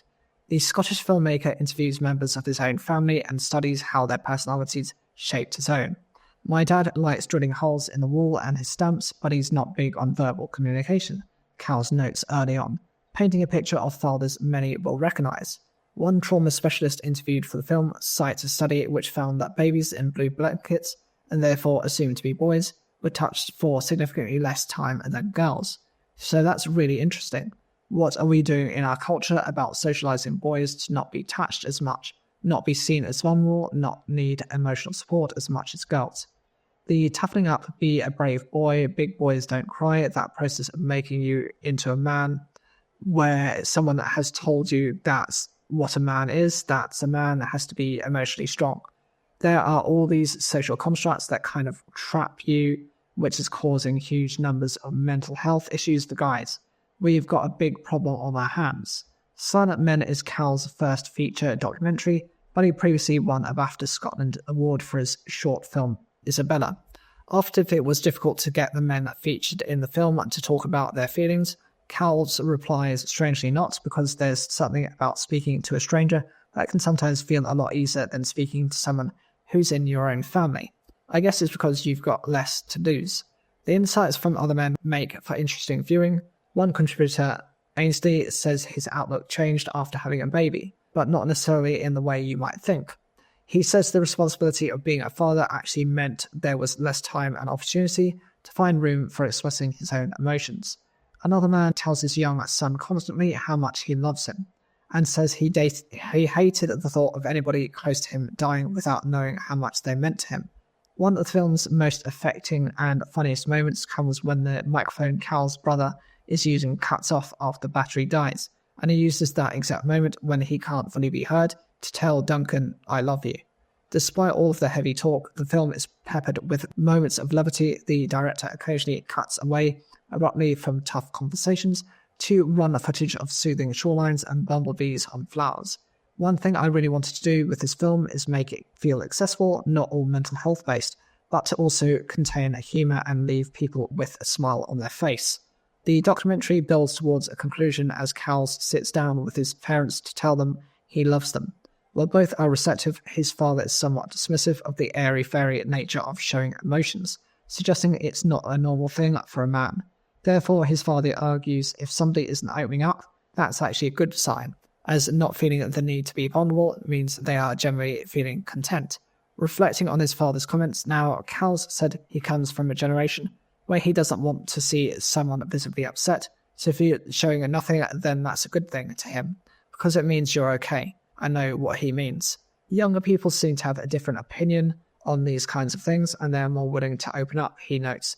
There's that awareness of the issue. Cowles admits on camera his worry that he'll pretend to have made progress for the purposes of giving the film a happy ending, when in reality there may not ever been any significant change. But several months after filming wrapped, Cowles says making the film definitely has altered his behaviour. I wouldn't say it's a Hollywood transformation, he laughs. It's been quite a gradual thing, and I wouldn't say I'm perfectly by any means. But compared to what I was like before, my partner is very appreciative that I've changed, that I'm more conscious of it and able to recognise when I should open up a bit more. Councils in England are forecasting a massive shortfall in budgets for supporting children with special educational needs. They've been facing a deficit of almost £1 billion in school funds for these pupils. Parents groups say they fear children could suffer in a push to cut deficits as demand rises at the same time as councils face growing pressure on their budgets. Since 2019, the accumulated deficit in England for special educational needs or disabilities SEND has reached £3.2 billion, according to the County Council network, with every sign of gap between funding and spending increasing since last year. They contacted 153 councils in England to request their financial forecast for this year, of which 113 responded. Sarah Morgan is one of the parents caught up in seeking the right support for a child, having gone through a legal process last year. Her daughter Isla, aged 11, is autistic and struggling to attend the special school where she's been given a place. Sarah describes the process of getting Isla's needs set out in an education, health and care plan, EHCP, as really hard and overwhelming. Like many parents, she resorted to going to a tribunal to get the plan updated. Official statistics published this month show almost 600,000 children and young people now have an EHCP in England. These EHCPs mean that councils have a legal duty to meet the child or young person's needs. Last year saw a 26% year-on-year increase in the number of new plans issued across England. It's part of a complex picture of growing demand, which councils are struggling to meet from the central government funding they receive for special educational needs and disabilities. They asked all the local authorities in England about the gap between funding and what they are actually spending out of their high needs budgets. The 100 that responded about the last financial year reported a deficit of £586 million. When asked about this year, 113 councils, not all the same ones, forecast a collective shortfall of £926 million. The financial pressures have become more visible and urgent, with 38 local authorities entering into bailout agreements with government. In these safety valve deals, they receive some extra funding in return for an agreement to cut SEND deficits. This has set off alarm bells among parent groups who fear it may lead to limits being imposed on support. The independent provider of special educational advice is a charity that helps families navigate the system. They asked councils in the Safety Valve programme to provide details of what they would involve, receiving some information from 27. Katrina Moore from the charity says some appear to be trying to reduce their legal obligations by reducing the number of EHCPs issued. She said what they found was very little focus on children's needs and much more on the financial bottom line. In the investigation, the council with the biggest shortfall in proportion to its funding is not in the government's bailout programme. Cheshire East had a budget of around £56 million for SEND for the last financial year, ended up spending £88 million. Under a special agreement in place with all councils in England until 2026, that deficit is added to what is called a negative reserve. Councillor Sam Corcoran, the Labour leader of the council, describes this as hiding the problem, and says it's part of a broken system that isn't working for councils or families. It means that in 2026 we have a huge problem. It's a bit like we put money on a credit card and that credit card has to be paid back in 2 years' time. In the meantime, he says the council will have to pay between £3 million and £6 million in interest on that borrowing. Councillor Corcoran is also the deputy chair of a cross-party network representing county councils. Their research suggests that if the deal to keep these deficits off the books isn't renewed or the extra money by 2026, around a quarter of councils might need to ask for a government bailout. The economists at the Institute for Fiscal Studies have said that since 2015, meeting SEND needs has absorbed around half the cash increase in school spending in England, around £3.5 billion. The National Association of Head Teachers has called for any new government to write off the accumulated deficits in council budgets. At Fishponds Church of England Primary in Bristol, head teacher Michelle Boney says she has seen a marked increase in children with additional needs. Bristol is in a safety valve agreement, and she is not sure how the council will manage to reduce spending. For one child who the school thought needed a one-to-one support, the top-up funding they received from the council was £81 a month, and the actual staffing cost was £140 per day. In order to get the funding in future, the school is having to make an application for an EHCP. Mrs. Omabani says her fear is this will cause more issues for children. I don't really understand where the money is going to come from unless children go without. In every year up to 2029 to 2030, the plan for Bristol says it will receive some extra cash, £4.6 million this year, in return for putting in place steps to cut the SEND deficit from the forecasted £64 million. As with many similar plans, this is meant to provide more early intervention and support in mainstream schools. There is some evidence that early intervention can make a difference, and that too takes money. Addressing the legal rights of children, the fears of parents, and the finances of councils will be one of the biggest challenges for the next education secretary. None of the main parties mentioned the shortfall in SEND budgets directly in their manifestos. The Conservatives say they would deliver on a promise of 15 more special schools, while Labour promised to increase early intervention and support in mainstream schools. The Lib Dems say they would establish a national body for SEND to manage funding and give the local authorities additional funding to meet the rising demand. The Greens say they would push for £5 billion of SEND investment within mainstream schools.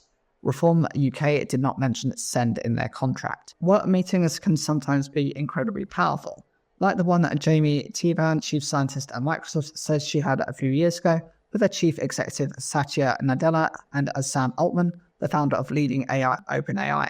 It had such a visceral impact on Miss Tevan that afterwards she sat in her car and screamed, elated at the possibility of AI. I've never done that before, but there was too much emotion. The meeting was a demonstration of the potential of OpenAI's now popular AI chatbot, ChatGPT, and it left Miss Tevan convinced that AI could be on the verge of transforming many things, including meetings. Historically, computing has been quite good at helping make the drudgery more efficient. but having something that can help throw out a bunch of ideas and be able to reflect on those that really feels qualitatively different and like a real opportunity. However, while Ms. Tevan will admit that specific work meeting for most of us, such gatherings with colleagues can be drudgery. Elon Musk once said that excessive meetings are the blight of big companies and almost always get worse over time. Few would disagree. Meanwhile, 72% of meetings are ineffective, according to one global study. And your brain activity drops when you have a Zoom meeting, says a report by researchers at Yale University in the US and UK's University College London. Yet, as a result of the coronavirus pandemic, a great many businesses with organizations were forced to move their meetings online back in 2020, with everyone sitting in front of a webcam. Unlike them or loathe them, video meetings are here to stay, via the likes of Zoom, Microsoft Teams, and Google Meet. Ms. Tevan says the switch was fortuitous because it created the opportunity for AI to positively impact our meetings. The three big providers of video meetings technology think that this is the case and all now offer users AI-powered assistants. Zoom has AI Companion, Teams has Copilot, and Meet has Duet AI, rapidly expanding functions already including the AI transcribing the meeting for you, suggesting questions you might want to ask, who else is present, or even in the case of Meet, it's AI attending an online meeting on your behalf. Hussein Kasai is the founder of London-based startup Quench AI, which makes AI-powered training software. He predicts that in the future, everyone in the workforce will have some sort of AI coach accompanying them to meetings. Meetings are going to be a lot more productive, informed, and able to make useful and more valuable judgments. He adds that workers will use AI to help them get clued up and give them a breakdown of the information. As a result, he says meetings will start to accomplish things, unlike now because people aren't talking about stuff that matters because they're not prepared. Mr. Kasai also envisages AI acting as a kind of moderator, offering feedback after a meeting, perhaps even pointing out the things the humans in the room feel unable to. When you have an idiot in the meeting room who goes off on a rant, and someone doesn't say much, the AI could say things like, Speaker 3, you only spoke 2% of the time, and next time you need to speak 20% of the time. Ms. Tevan claims that Copilot is already having a pretty significant impact on people's video meetings. People are able to summarize meetings 4 times faster. Yet, as numerous reports over the past year have indicated, AI isn't yet foolproof and can make mistakes, or as they are also called, hallucinations. In response to the old adage, garbage in, garbage out, Ms. Tevan says Microsoft is currently doing a lot of work to ensure that Copilot's AI prompting is as good as possible. AI prompting refers to the AI giving the best possible answers to the user's question. To do this, it needs to be able to learn as quickly as possible who the user is, what he or she does as a job, and which answers they are most likely to want. One of the most common ways that I use AI is to ask it what questions I should ask in a meeting, says Ms. Tevan. To get the correct answers from the AI, Ms. Tevan says it has to understand that I'm a research scientist and executive at Microsoft. Business psychologist Jess Baker says it is easy to understand why so many of us don't like work meetings. The data suggests, as does our experience, that most meetings are time-consuming and ineffectual. She's also not convinced that the general level of frustration will disappear altogether, thanks to AI.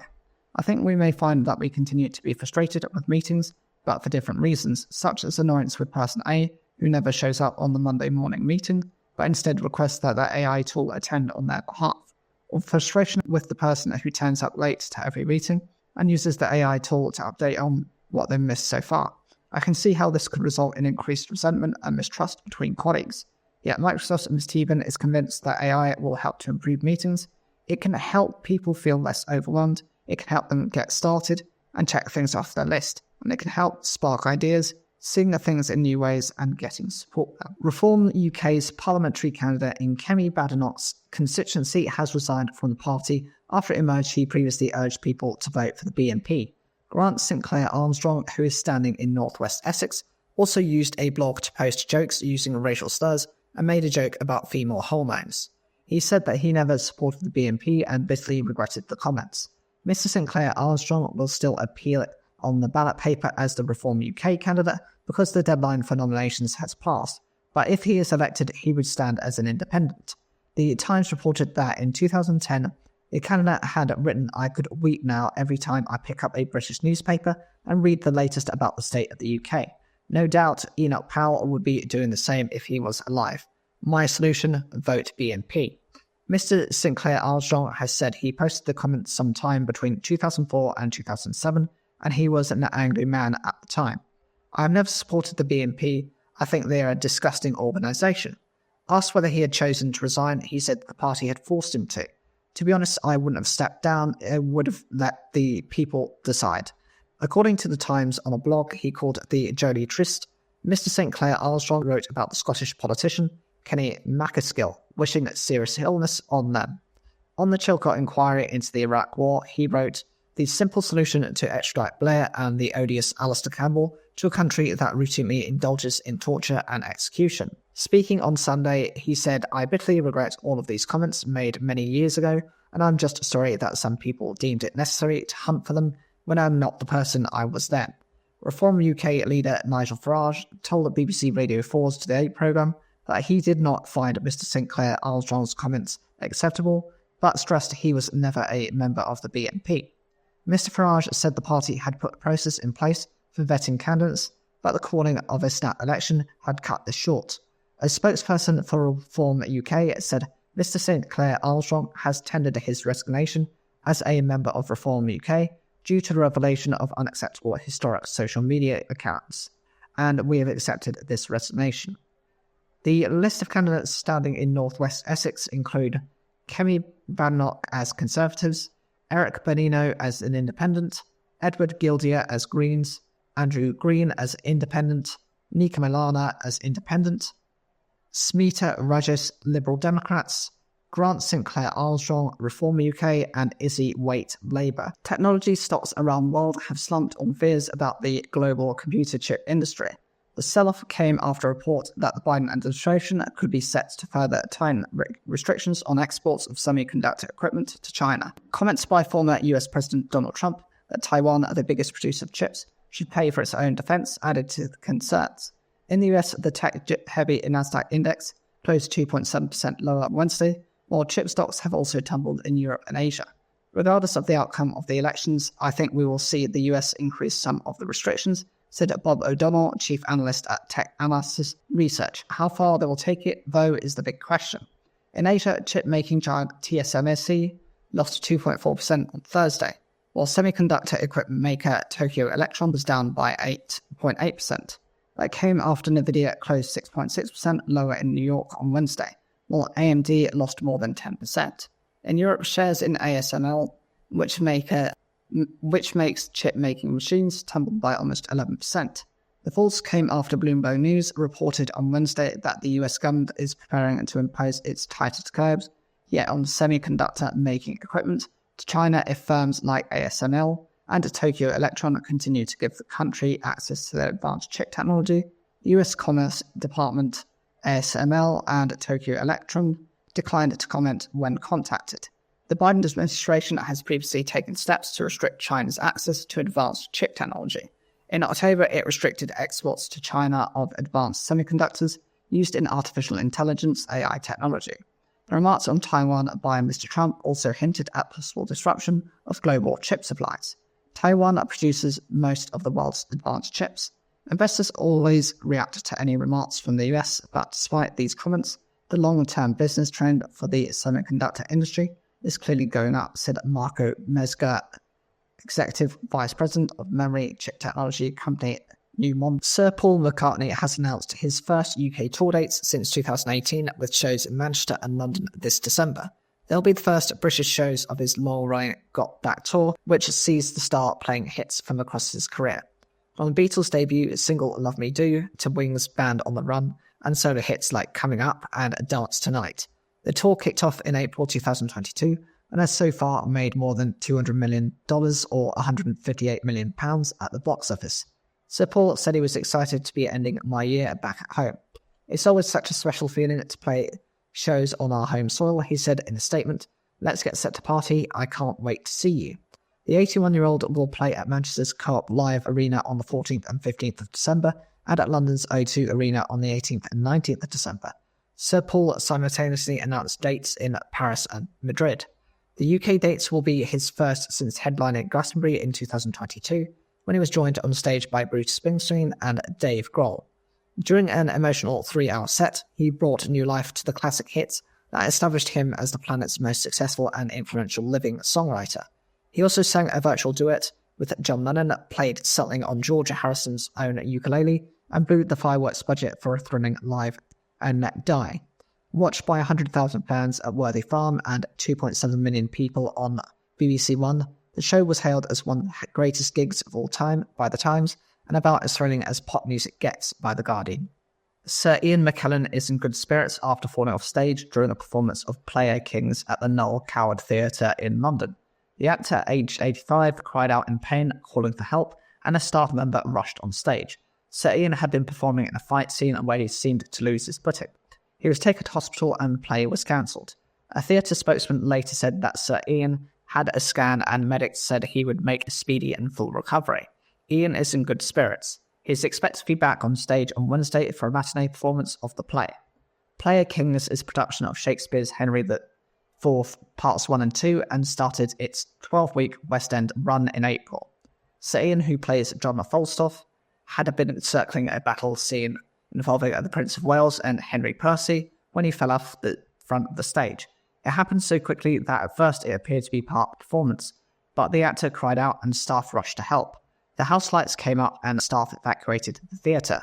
Tuesday's performance was cancelled so that Ian can rest, the spokesperson said, but added that the actor was expected back on Wednesday.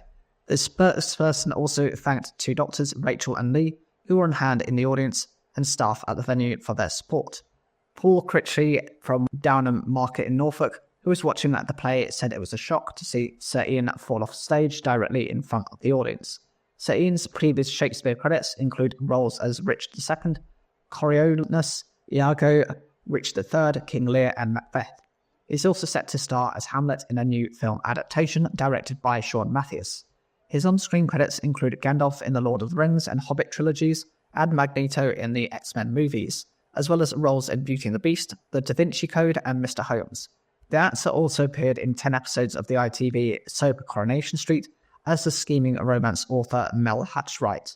5 years ago, Sir Ian was forced to cancel a King Lear showing at London's Duke of York Theatre after sustaining a leg injury while running to catch a train, but ensured that the audience was in for good time by sitting on stage and answering questions. Hello and welcome to the News by Standards. A pub where Gollywood dolls were seized by police should not be considered for future awards or inclusion in our Good Beer Guide, the campaign for Real Ale, CAMRA said. CAMRA said it found it baffling that the White Hart Inn in Grays, Essex, chose to display the offensive dolls. Police are investigating after a member of the public reported being racially distressed on the 24th of February. Chris Riley, who co-runs the pub, said the dolls were part of our history. In a series of tweets, CAMRA said it was instructing its South West Essex local branch not to consider the White Hart Grays Essex for future awards or inclusion in our Good Beer Guide, while these discriminatory dolls continue to be on display. A spokesman for South West Essex CAMRA said the matter was being dealt with by CAMRA centrally. CAMRA said it had altered an entry on its Good Beer Guide app, as it said the previous entry was problematic. It added a line to the entry describing the pub, which said, "Note this pub has chosen to display items that are considered by many to be offensive." On its website, the pub said it had won the South West Essex CAMRA Pub of the Year awards in the past due to its great service. Mr. Riley said the pub was used by South West Essex CAMRA and Thurrock beer festivals for meetings. A mountain has been made out of a molehill, he said. The pub had received more support than abuse, and it was still open and trading. Police said a member of the public reported being racially distressed after attending the pub. 5 officers attended where they seized several of the racially offensive dolls on the 4th of April. It was reported that Home Secretary Suella Braverman had contacted the force about the investigation. Essex Police says that was categorically not true, but did not rule out having been contacted by the Home Office. In an interview with LBC, Policing Minister Chris Felt said it is up to police to decide how they respond to incidents, when asked whether it was necessary for 5 officers to remove the dolls. Police said no one had been arrested or charged in connection with the investigation, and the landlord would be questioned when he returned from abroad next month. Officers were in discussion with the Crown Prosecution Service about the case before texts from the phone of Conservative Senate member, which appeared to ask an employee to maximise the politician's expense claims, have been seen by BBC Wales. Laura Jones is under investigation by police over allegations concerning her expenses. One message asked a staff member, "When doing a petrol thing, I always make more than I did. Add in stuff, please, okay." The context for the WhatsApp messages is not evident. A solicitor on her behalf has said Miss Jones is satisfied that any allegations in relation to impropriety surrounding expenses are entirely misconceived. The Welsh Conservatives in the Senate said, "We will not be commenting while this matter is being considered by the relevant authorities." Miss Jones, who is Conservative Shadow Culture Minister, has previously said she will fully cooperate with any investigations. BBC Wales has seen messages sent to a member of staff who had asked whether they should make expenses claims for politicians for days when Miss Jones was off sick. There was no direct answer to that question. However, a graph of proposed expenses then appeared to be sent to the phone of Miss Jones. The response from Miss Jones' phone said, "If you could always do more than it says, that would be fab, thanks." It was followed by a thumbs up emoji.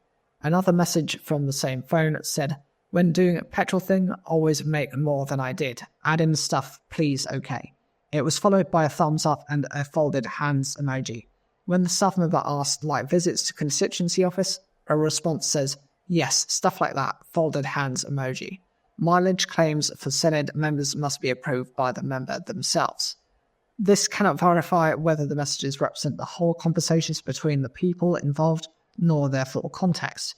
But Miss Jones is currently being investigated by the Standards Commissioner Douglas Bain and South Wales Police. The police investigation is ongoing and no arrests have been made currently. The Standards Commissioner, who is responsible for investigating complaints against MS, has referred a complaint on to police, according to the force. The original complaint to Mr. Bain was in relation to Miss Jones' handling of allegations of bullying by a senior member of staff. Claims about the South Wales East MS expenses emerged as part of Mr. Bain's investigation. It is understood the Standards Commissioner's investigation is on hold while the police inquiry is taking place, and police have spoken to at least one member of Conservative staff. A lawyer on behalf of Miss Jones said in a statement, Miss Jones did not receive any formal bullying complaint in relation to any of her staff members. They added that she is satisfied that any allegations in relation to impropriety surrounding expenses are entirely misconceived. Miss Jones' belief is that these complaints being lodged with the Standards Commissioner are without foundation. As these matters are the subject of ongoing inquiries, it would be inappropriate for Miss Jones to make any further comment. Miss Jones has no issue with the BBC or its sources putting these allegations to the police and or the Standards Commissioner, which will provide the opportunity to respond in a formal matter as part of the inquiry should the authorities require it. The former paratrooper known as Soldier F has appeared in a court for the first time since being charged with murders on Bloody Sunday in Londonderry in 1972. His lawyers are mounting a challenge to have the case against him dismissed ahead of his trial. Until today, he had not attended any hearings in person since being charged in 2019. Soldier F is accused of 2 murders and 5 attempted murders.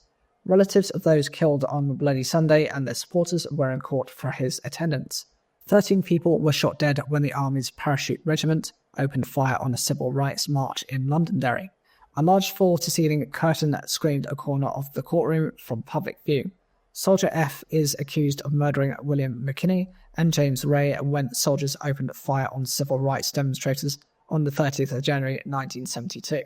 His lawyer told a hearing in Belfast there was an insufficiency of evidence to put him on trial. At the start of proceedings, the judge ruled that an order granting the veteran anonymity should remain in place. The hearing is continuing.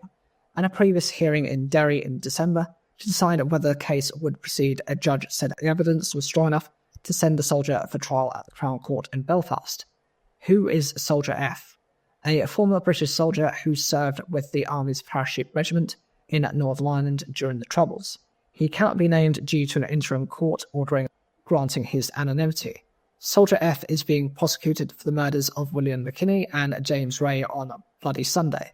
He also faces charges of attempting to murder Patrick O'Donnell, Joseph Friel, Joe Mahon, Michael Quinn, and an unknown person on the same date. The decision on whether to prosecute Soldier F involved several legal challenges and U-turns. Having weighed up 125,000 pages of material, prosecutors said in March 2019 that they would send Soldier F to trial for the murders of Mr. Ray and Mr. McKinney, as well as several attempted murders. However, in 2021, prosecutors dropped the case after the collapse of the trial of 2 other army veterans who were accused of another Troubles-era killing. At the time, the families of the Bloody Sunday victims said the decision was a damning indictment of the British justice system. Their legal challenge against the decision was successful. The court then rejected an attempt by the Public Prosecution Service, PPS, to have its own appeal referred to the Supreme Court. Prosecutors subsequently announced that they had decided to resume the prosecution in September 2022. He was returned for trial in December 2023, but no trial date has been given. Hello and welcome to the News by Stand. Millions of people are heading off on their Easter holiday trips this weekend as transport companies warn them to expect delays. On Friday, holidaymakers were facing queues of between an hour and an hour and a half at border controls at Dover. The country's roads are likely to hit their peak on Saturday with around 15 million drivers expected. The weather is expected to remain dry until Monday and is not likely to cause travel problems.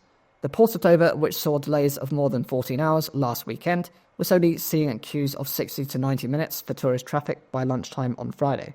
It said freight traffic was queuing and being managed by its traffic assessment project, known as Dover TAP, after free-flowing overnight. The temporary traffic management system imposes a 40-mile-per-hour speed restriction for all vehicles approaching Dover from the west via the A20. By 12 o'clock BST, around 500 lorries were being queued on the outskirts of the town to try to stop the port becoming gridlocked. The Kent Resilience Forum, tasked with keeping the roads running in the country, said Dover was very, very busy, but added the situation was under control. The port said earlier extra measures had been put in place to cope with the increased demand, including opening up new areas where coaches could be checked more quickly by the authorities. It warned earlier there could be a few hours of waiting during the busiest travel hours on Friday, and urged travellers not to turn up early and without bookings, and to check on the latest updates with their ferry operators. Doug Bannister, Chief Executive of the Port of Dover, told the BBC the port had worked with ferry operators to try and spread the demand across 3 days instead of 1. I know that's challenging for the coach industry because they have itineraries that they want to maintain, but they've worked with the ferry operators to be able to do that, and that's been successful. He added he expected traffic on Good Friday to reach its peak in the early afternoon before slowing down after that. Candice Mason, founder of Mason's Coaches, told the BBC she hoped extra measures at Dover would be put in place for the rest of the peak season, not just the bank holiday weekend. We need to see this all through the summer season, she said. I think that last week's delays were caused by changes in the infrastructure at the... Michael Mosley has been remembered as one of the most important broadcasters of recent decades in a special tribute program following his death. The final edition of his radio show, Just One Thing, recorded live at the Hay Festival on the 25th of May, aired on BBC Radio 4 on Friday, and is available. The recording was introduced by fellow TV doctor and presenter Chris Van Tullochen, who praised the impact Mosley made and said he would miss him as a friend, mentor, and most of all, as a broadcaster. There will also be a special TV programme titled Michael Mosley, the Doctor Who Changed Britain, on BBC One at 8 p.m. on Friday. Mosley's body was found in a rocky area on the Greek island of Symi on Sunday, 4 days after he went missing while on holiday. Paying tribute in the introduction to the posthumous broadcast, Van Tullochen said Michael's genius was to make himself the patient in a way that's utterly relatable. Van Tullochen, who worked with Mosley on the BBC's Trust Me, I'm a Doctor series, referred to his colleague deliberately infecting himself with a tapeworm and having a camera inserted to examine his bowel. In the special edition of Just One Thing, Mosley was in conversation with Paul Bloom, Professor Emeritus of Psychology and Cognitive Science at Yale University. Discussing tips for leading a better life, Mosley said it was a challenge to have a cold shower despite the fact I know I'll feel better afterwards. He told the audience at Hay that it's always followed by a lot of screaming, and he got through it by singing loudly, which my wife really hates. Mosley also spoke about meditation and mindfulness, and admitted that even though he told other people to do it, the reality is I don't really do it. I mean, to do it, and I have long conversations with my wife about it, but somehow we never get round to it. Later in the episode, Mosley shared with the audience one of the scary experiments he had taken part in, a personality test. I was stuck in a brain scanner and showed images of someone being hit with a ruler, and then they hit me with a ruler, he explained. When he asked for the results, the psychologist said, I'd send your wife out of the room at this point. Mosley admitted that according to this test, I'm a bit of a psychopath. As the audience laughed, Professor Bloom reassured Mosley, if you're worried you're a psychopath, you're not a psychopath. The TV special will focus on how the 67-year-old broadcaster and columnist transformed people's lives through science. Mosley, who studied medicine in London and qualified as a doctor, was also known for his programs like The Truth About Exercise and Lose a Stone in 21 Days, and for appearances on BBC One's The One Show and ITV's This Morning. He also wrote a column for the Daily Mail and was an advocate for intermittent fasting diets, including through the 5-2 diet and the Fast 800 diet. The father of four was reported missing after he set off for a walk from Agios Nicholas Beach, near where he was staying on the northeast side of Simi, at around 1:30 p.m. local time or 11:30 a.m. British Standard Time on Wednesday. Despite an extensive search by the Greek authorities, his body was not found near Agia Marina Beach until Sunday by local journalists, staff and the mayor. An initial post-mortem examination concluded on Monday that he died of natural causes. Separate toxicology and histology reports have been ordered, but results have not yet been released. The parents of a 14-year-old boy who was tied to a chair and forced to apologise for being gay say the teenagers involved have been given a slap on the wrist by Scotland's justice system. A video clip shows the boy sitting in a derelict building with his wrist bound and a stick placed at his throat. Police arrested two 16-year-olds and a 15-year-old and charged them in connection with an abduction and assault, but none were taken to court despite Scotland's top law officer describing the incident as a horrendous experience. Instead, the case was referred to the Scottish Children's Reporter Administration's CSRA, which appointed a social worker to work with one of the youths. The boy's parents have not been told what action, if any, was taken in respect of the two other teenagers. The CRA has said confidentiality limits what it can disclose about its decisions. Scottish Government policy is to avoid sending children to the criminal justice system whenever possible and to support them to change their behaviour. The boy's mother said our view was that this was a hate crime. We feel that we've all been traumatised by the system and the lack of support and justice for our son, who was clearly the victim of serious crimes. The incident last summer was followed by another assault on the boy in January this year. That too resulted in the alleged perpetrator being referred to the Children's Reporter. None of the individuals involved can be named because of their age. The boy's mother and father say another parent sent them a video of the first incident on the night it took place in Glasgow. Their son told them he had gone to the building with friends and was assaulted by the other teenagers after they made him admit he was gay. His mother said the video showed our son with his wrists bound tied to a chair. He looked to be in distress and there was a stick being pushed under his throat. The boy that was pushing the stick was saying, "Say sorry, I felt like I'd been punched in the stomach." The mother says her son told her there was a petrol can in the room and he was hit with the stick. It haunts us thinking what must he have been going through in his head, knowing he couldn't escape. He was told things like he would have his head cut off in Iran for being gay. Their son said he was freed after the teenagers heard sirens in the distance. The parents praised a fantastic response from Police Scotland, saying uniformed officers and detectives told them that the case would be taken seriously. The family believed the case was going to be dealt with at Glasgow Sheriff Court, but after making inquiries, they learned it had been referred to the Children's Reporter. They say that in the weeks that followed, they struggled to find out what was happening. In March this year, more than 8 months after the incident, the SCRA wrote to tell them the final outcome. A social worker was to work with one of the teenagers on their behaviour and any other issues in their life. The SCRA decided not to refer any of the 3 teenagers to a children's hearing, a process which can lead to the imposition of compulsory supervision orders. The boy's father said, "I just couldn't believe that they had chosen that route. We're in absolute state of shock. We understand that Scotland and society doesn't want to unduly criminalise children, but we feel the only deterrent for these boys to never terrorise anyone like this again was for them to be dealt with in a court," the boy's mother says. The parents say their son, now 15, has left school because he no longer feels safe. They worry about him every time he leaves home. Scottish Conservative MSP Russell Findlay raised the case with the head of Scotland's prosecution service, Lord Advocate Dorothy Bain KC. She told him the Crown Office and Procurator Fiscal Service, COPFS, had taken considerable time to consider all of the evidence. Miss Bain wrote, "I do appreciate that this must have been a horrendous experience For your constituents' son, the Lord Advocate said the decisions on the case were taken by the Crown in consultation with the SCRA. She said they had been needed to balance the undoubted seriousness of the offence with the best interests of the child victim and the child suspects. They also had to consider what the outcome would be if the case was sent to court.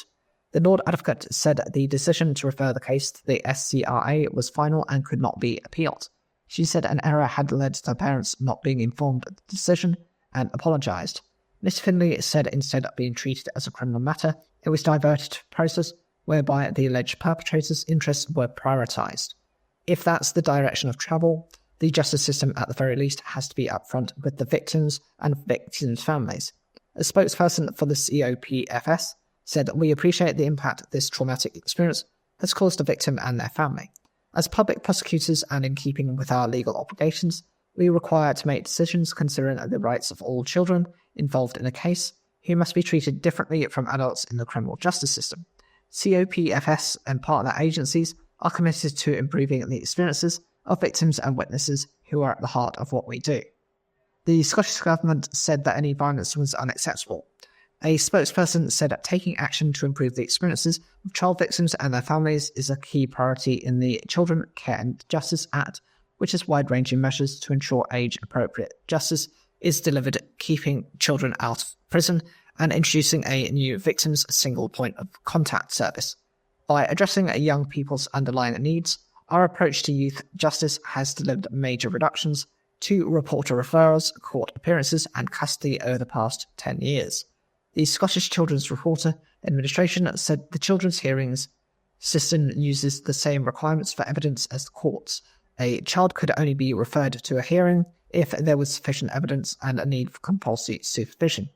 A spokesman said, "We are required by law to maintain strict confidentiality in relation to every child referred to us. Confidentiality and privacy sometimes mean we are unable to provide victims or the general public with information that may more fully explain our decisions." A raft of global institutions, including hospitals, major banks, media outlets and airlines, have reported a mass IT outage affecting their ability to offer services. International airports, including in India, Hong Kong, the UK and the US, have reported issues and several airlines have grounded flights and reported delays. Emergency services have also been affected, with some hospitals cancelling surgeries and the US state of Alaska warning its 911 system may be unavailable. Cybersecurity firm CrowdStrike has confirmed the cause of the worldwide outage was a result of their defective software update for its Microsoft Windows host. The issue has been identified, isolated, and a fix has been deployed, their statement said, assuring it was not a cyber attack. We further recommend organizations ensure they're communicating with CrowdStrike representatives through official channels. Earlier in the day, an official Microsoft 365 service update post said that we're investigating an issue impacting users' ability to access various Microsoft 365 apps and services. The Microsoft spokesperson said on Friday that the majority of services were recovered hours earlier. Meanwhile, the companies are scrambling trying to resolve issues with the IT outages. Many broadcast networks in Australia were scrambling. Systems failed, while Sky News UK went completely off-air as a result of the issues. It is now back on air. Several supermarkets were also crippled, with payment systems down. Pictures from Australia show Coles supermarkets' self-checkout tills closed. Hospitals in Germany and Israel have reported disruptions, as well as GP services in the UK. Travel plans across the globe have also been thrown into disarray, with flight, taxis and rail affected. Airports across Europe and the US and the global southeast have reported system failures, with many passengers having to manually do processes typically done by a machine. Samira Hussain, the BBC's South Asia correspondent, was at Indira Gandhi International Airport in Delhi, India for a flight to Kolkata. "I just manually made my boarding passes and the stickers for our check-in bags were also done by hand, adding it is absolute chaos at the airport." Hong Kong's airport authority said the outage was affecting some of the global airlines at Hong Kong International Airport, with said airlines switching to a manual check-in. Flight operations had not been affected, it added. Across the US, airlines United, Delta and American Airlines have issued a global ground stop on all of their flights, while Australian carriers Virgin and Jetstar have delayed or cancelled flights. According to aviation analytics firm Cerium, More than 1,000 flights have been cancelled around the world following the outages. Airports in Tokyo, Berlin and Prague have also been reportedly affected. Switzerland's largest airport in Zurich has said planes are currently not allowed to land. A spokesperson for the Home Affairs Ministry in Australia, which has been particularly hard hit, said the outage appeared to be related to an issue at a cybersecurity firm, while the country's cybersecurity watchdog said that there was no information to suggest a malicious attack. Current information is this outage relates to a technical issue with a third-party software platform employed by affected companies. Alaskan officials said many 911 and non-emergency call centres were not properly working. But Australian authorities say 000 call centres, the main emergency contact in the country, are not affected. James May has said that another motoring series with Jeremy Clarkson and Richard Hammond is unlikely to happen. The trio had huge success on the Top Gear, then the Grand Tour, with the final episode of the Amazon show set to arrive in September. Asked by Amal Rajan for the Today podcast whether he had any plans for another series or episode, May said, "We're not going to make another series together about cars." He added that you should never say never, but that it was pretty unlikely. Reflecting on his legacy, May said the trio had been working together for longer than we thought. "We have to accept we've done it for nearly 22 years. When I started doing it in 2003, I thought this was a bit of a laugh and maybe it would last a few years." May, Clarkson and Hammond started presenting BBC's Top Gear in 2003, and in 2015 launched the Grand Tour on Amazon. "I recorded today the last piece of voiceover ever for the Grand Tour," May told the podcast audience. He added that it was remarkable it lasted so long, and he was grateful and thankful that it happened. "I don't want to be the person in the pub who used to be on the telly," he joked. He told the audience his greatest ambition now was to get to the end of my life without wanting over anybody. "I've managed it so far, and it would be deeply ironic and unpopular if it happened now." A woman from Hounslow, West London, says a council has left her family in a severely overcrowded property where her terminally ill stepfather is forced to sleep on the floor. Irina's parents, Petro and Yuliana, fled Ukraine due to the war and joined her and her two daughters in their two-bedroom flat. Despite Petro's ongoing palliative care from pancreatic cancer, Irina says the council refuses to move them to a more suitable property, which can accommodate a hospital bed. Hounslow Council said it faced an acute shortage of larger homes, but said it assessed all housing applications thoroughly. Irina, who is caring for her stepfather, has said that she had been trying to get her family moved for 3.5 years, but the situation had become even more urgent after her parents arrived in 2022 when they fled the war in Ukraine. In that time, she said the council never took into account the terrible and complex situation of any multi-generational family. "We are treated like animals." She explained that all 5 family members in the property were now suffering with health problems due to the dire living conditions. Her stepfather, Petro, is on his deathbed, she says. The letters from his hospital consultants were written to the council to support the family and to emphasise the need for better housing. Irina described how she was suffering with ill health, with the stress of being a full-time carer, and trying to support the household. "I'm doing everything I can," she said, adding, "I've been suffering chest pains lately." Irina explained that she had appealed on multiple occasions over the past 3.5 years for the council to help, but she was repeatedly turned down. As a result, in November 2023, the family instructed solicitors and took Hounslow Council to the High Court. A judge ruled the council had acted unlawfully by not considering the family's needs properly, and said it should have offered them an exceptional needs referral panel. Following the judgment, Hounslow Council reconsidered the application, and in February ruled that the family were entitled to a 4-bedroom property. Since then, the family has been shown a 3-bedroom property, which they said they felt was not suitable and would not accommodate a hospital bed. They were supported by Hounslow Council's occupational therapist report, which said the housing OT does not recommend the property to be suitable for the family. Hounslow Council has now told the family they must review their decision to refuse this property before they can move forward. Irina said she was now stuck, adding, "I don't know what to do next." She said her stepfather was severely depressed and sometimes he is suicidal. She believes Hounslow Council is making artificial delays and is waiting for Petro's death. "That is inhumane treatment of a vulnerable human being, especially one who fled the war," Irina said. "That is inhumane and ruining our family." Sue Sampson, Hounslow Council's cabinet member for housing and homelessness, said the council cannot comment on individual cases. Like other London boroughs, Hounslow Council faces an acute shortage of larger homes. When households approach us for housing assistance, We thoroughly assess their applications in accordance with our published allocations policy, relevant case law and applicable legislation, and provide the most suitable accommodation available. If a household is dissatisfied with any decision made during the assessment process or with an offer of accommodation, they have the right to request a review of the decision. We are dedicated to promoting a fairer and more equal household, and ensuring that our officers adhere to established policies and procedures is central to this commitment. House buyers are putting off purchasing a new home until the Bank of England cuts interest rates, evidence suggests. UK house builder Crest Nicholson was forced to issue a profit warning after it said sales momentum had softened since Easter due to volatile mortgage rates, as well as buyers now expecting borrowing costs to drop later this year. Meanwhile, a survey of chartered surveyors found that demand for homes had weakened in May. Financial markets are forecasting that the Bank of England could cut interest rates in August or September. Crest Nicholson reported a pre-tax loss of £30.9 million for the 6 months to the end of April, including the impact of exceptional costs, compared to a £28.4 million profit over the same period last year. The house builder said that while the spring selling season started well, it added momentum has softened slightly since Easter, reflecting the volatility in mortgage rates and the expectation of a base rate reduction coming later in the year than previously expected.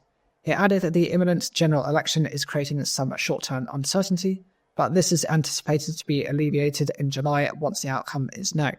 The firm now expects adjusted full-year profits of between £22 million to £29 million. Analysts have expected the company to announce profits of around £38 million. Crest Nicholson's share price tumbled by nearly 12% to 212.4p. A survey by the Royal Institution of Chartered Surveyors, RICS, found that demand had weakened in May. Terence Parsons, senior economist at RICS, said a recent recovery in the housing market appears to have slipped into reverse of late, which he blamed on higher mortgage rates in the past couple of months. However, he predicted that this was delaying rather than derailing a modest improvement going forward. Indeed, respondents continue to envisage a more positive trend in sales activity coming through over the next year, although this is likely predicated on the Bank of England being able to start lowering interest rates in the coming months. Those surveyed by RACS said that demand was weakest in both southeast and southwest England. In contrast, prices were still robust in Scotland and Northern Ireland. Hello and welcome to the News by Standards. A maximum field of 40 runners has been declared for the Grand National at Aintree on Saturday. Last year's winner Noble Yeats, runner-up Any Second Now and third place Delta Work are all set to line up. There were no withdrawals at Thursday's declaration stage, with 27 of Netflix said it added more than 8 million subscribers in the 3 months to June, reeling in audiences for the new season of Bridgerton and new drama Baby Reindeer. The gain was almost double what investors had predicted, proving the lasting part of the firm's tightening restrictions on password sharing. But the streaming giant warned the impact of the crackdown on sharing passwords may run out in coming months, leading to slower growth in the months ahead. It said it was looking into new areas such as sports, live events, and gaming to extend its lead. Its plans also include a multiplayer video game tied to the release of a new season of the popular dystopian series Squid Game later this year, as well as offerings linked to shows such as Emily in Paris. If we execute well, better stories, easier discovery, and more fandom, while also establishing ourselves in newer areas like live games and advertising, we believe that we have a lot more room to grow, the company said to investors. For now, the streaming giant remains the leader to beat for the industry. The game's last quarter brought its total number of subscribers to more than 277 million globally. With more than 2 people in most households, it estimated that its total audience numbers more than 600 million. In the UK, Netflix's cheapest package, which comes with adverts, costs £4.99. The same deal in the US costs $6.99. Netflix said its ads business was making steady progress, with subscriptions to the plan up 34% in the quarter. But it did not share the total number and warned that the ads business would not start having a meaningful impact on revenue until 2026, noting that for now, subscribers were growing far faster than advertisers. Jamie Lumley, an analyst at Third Bridge, said while Netflix's ad-supported tier continued to be an important part of the subscriber growth, it had yet to prove itself from a revenue standpoint. Our experts highlight that Amazon has made a much bigger splash in the ad market, and Netflix needs to continue working on scale in the segment if it wants to be a major player. Total revenue was $9.56 billion, up 17%, compared with the same period on 2023, while profits were $2.15 billion compared to $1.5 billion a year ago. The firm said it was expecting a year-on-year growth of 14% in the July to September period. The stars of Baby Reindeer and The Crown are among those nominated for this year's Emmy Awards. Scottish comedian Richard Gadd, creator of controversial Netflix series Baby Reindeer, has 3 nominations for acting, writing and producing. Jessica Gunning, who plays stalker Martha, is also nominated for an acting award, as are co-stars Navu Mull, Terry and Tom Goodman-Hill, Darian. The series has 11 nominations in all. Most nominated is Japan-set samurai epic Shogun with 25, while The Bear has set a record for a comedy program with 23. The top Emmy nominations are Shogun with 25, The Bear at 23, Only Murders in the Building 21, True Detective Night Country 19, and The Crown at 18. Imelda Staunton is up for Best Lead Actress in a Drama for playing Elizabeth II in the final series of Netflix royal drama The Crown. Jonathan Pryce plays Prince Philip, Dominic West as the Prince of Wales, Prince Charles, Elizabeth Debicki, Diana, Princess of Wales, and Leslie Manville, Princess Margaret, also have nominations. And Claire Foy, who played Elizabeth II in the first 2 series, has a nomination for Best Guest Actress, for returning in a final scene in which the monarch reflects on her life. Olivia Colman, The Crown's other former lead actress, is nominated for a different role, Chef Terry in US restaurant drama The Bear. The Bear has 10 acting nominations in total, including for its stars Jeremy Allen White and Ayo Edebiri and British guest actor Will Poulter.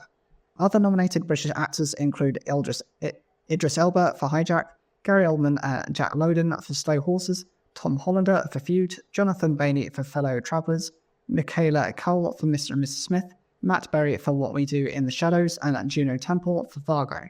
For murder mystery comedy Only Murderers in the Building, the central cast members Steve Martin, Martin Short, and Selena Gomez are all in the running alongside Meryl Streep, who joined for season 3.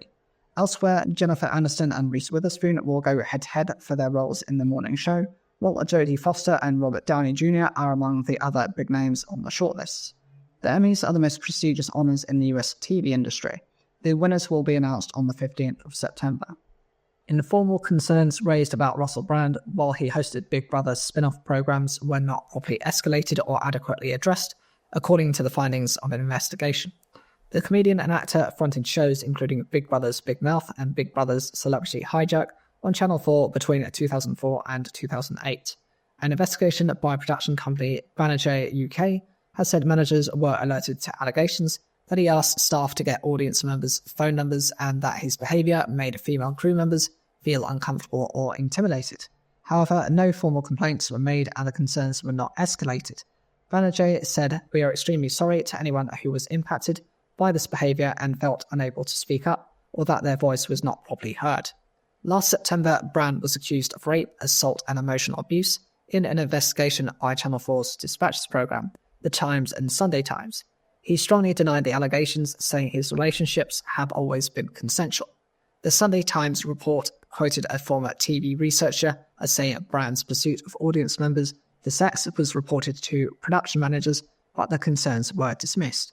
According to the paper, the researcher said that they were told by a talent manager, "It's what happens with the talent. Boys will be boys. It's not a big deal." Banerjee, which brought Big Brother producer Endemol Shine in 2020, is one of several broadcasting organisations to have investigated whether any complaints were made about Brand's behaviour during his employment. Banerjee asked law firm Lewis Silkin, LLP, to conduct the investigation. Lewis Silkin's head of investigations, Karen Baxter, concluded no formal complaints were made about Brand during the programmes. There were, however, concerns regarding Brand's behaviour, which were raised informally with senior members of staff, particularly in relation to him asking runners to obtain phone numbers of audience members and female crew members, feeling uncomfortable or intimidated by his behaviour while working in Bristol in 2004 and 2005. These concerns were not properly escalated or adequately addressed. The Banerjee investigation said that Brand was understood to have had sexual relationships with some audience and staff members, and these were understood to be consensual. Producers knew he was a recovering drug addict, with a reputation of being edgy, but no particular safeguards were put in place to protect the brand, those who worked with him, or those who otherwise came into contact with him, including the audience. UK Chief Executive Patrick Holland said industry protocols, duty of care, and expectations of behaviour have vastly improved in recent years and continue to be reviewed and progressively updated on a regular basis. A Channel 4 spokesman said, "We thank Vanity for their thorough investigation and have noted their findings." In March, Channel 4 Chief Executive Alex Mahone apologised to a former employee after the channel's own internal probe found that it had not investigated a serious complaint made against brand in 2009. Food manufacturers are recalling a small number of products believed to be pre-packed sandwiches containing salad leaves as a precaution following a recent outbreak of E. coli in the UK. Experts have previously said the outbreak was linked to food that was widely and readily available. Retailers are taking swift action to remove products from shelves. Some 113 people are known to be affected so far. Andrew Opie at the British Retail Consortium said following investigations by the Food Standards Agency and UK Health Security Agency regulators, a number of manufacturers in the supply chain are taking precautionary measures and issuing a recall notice for a small number of products.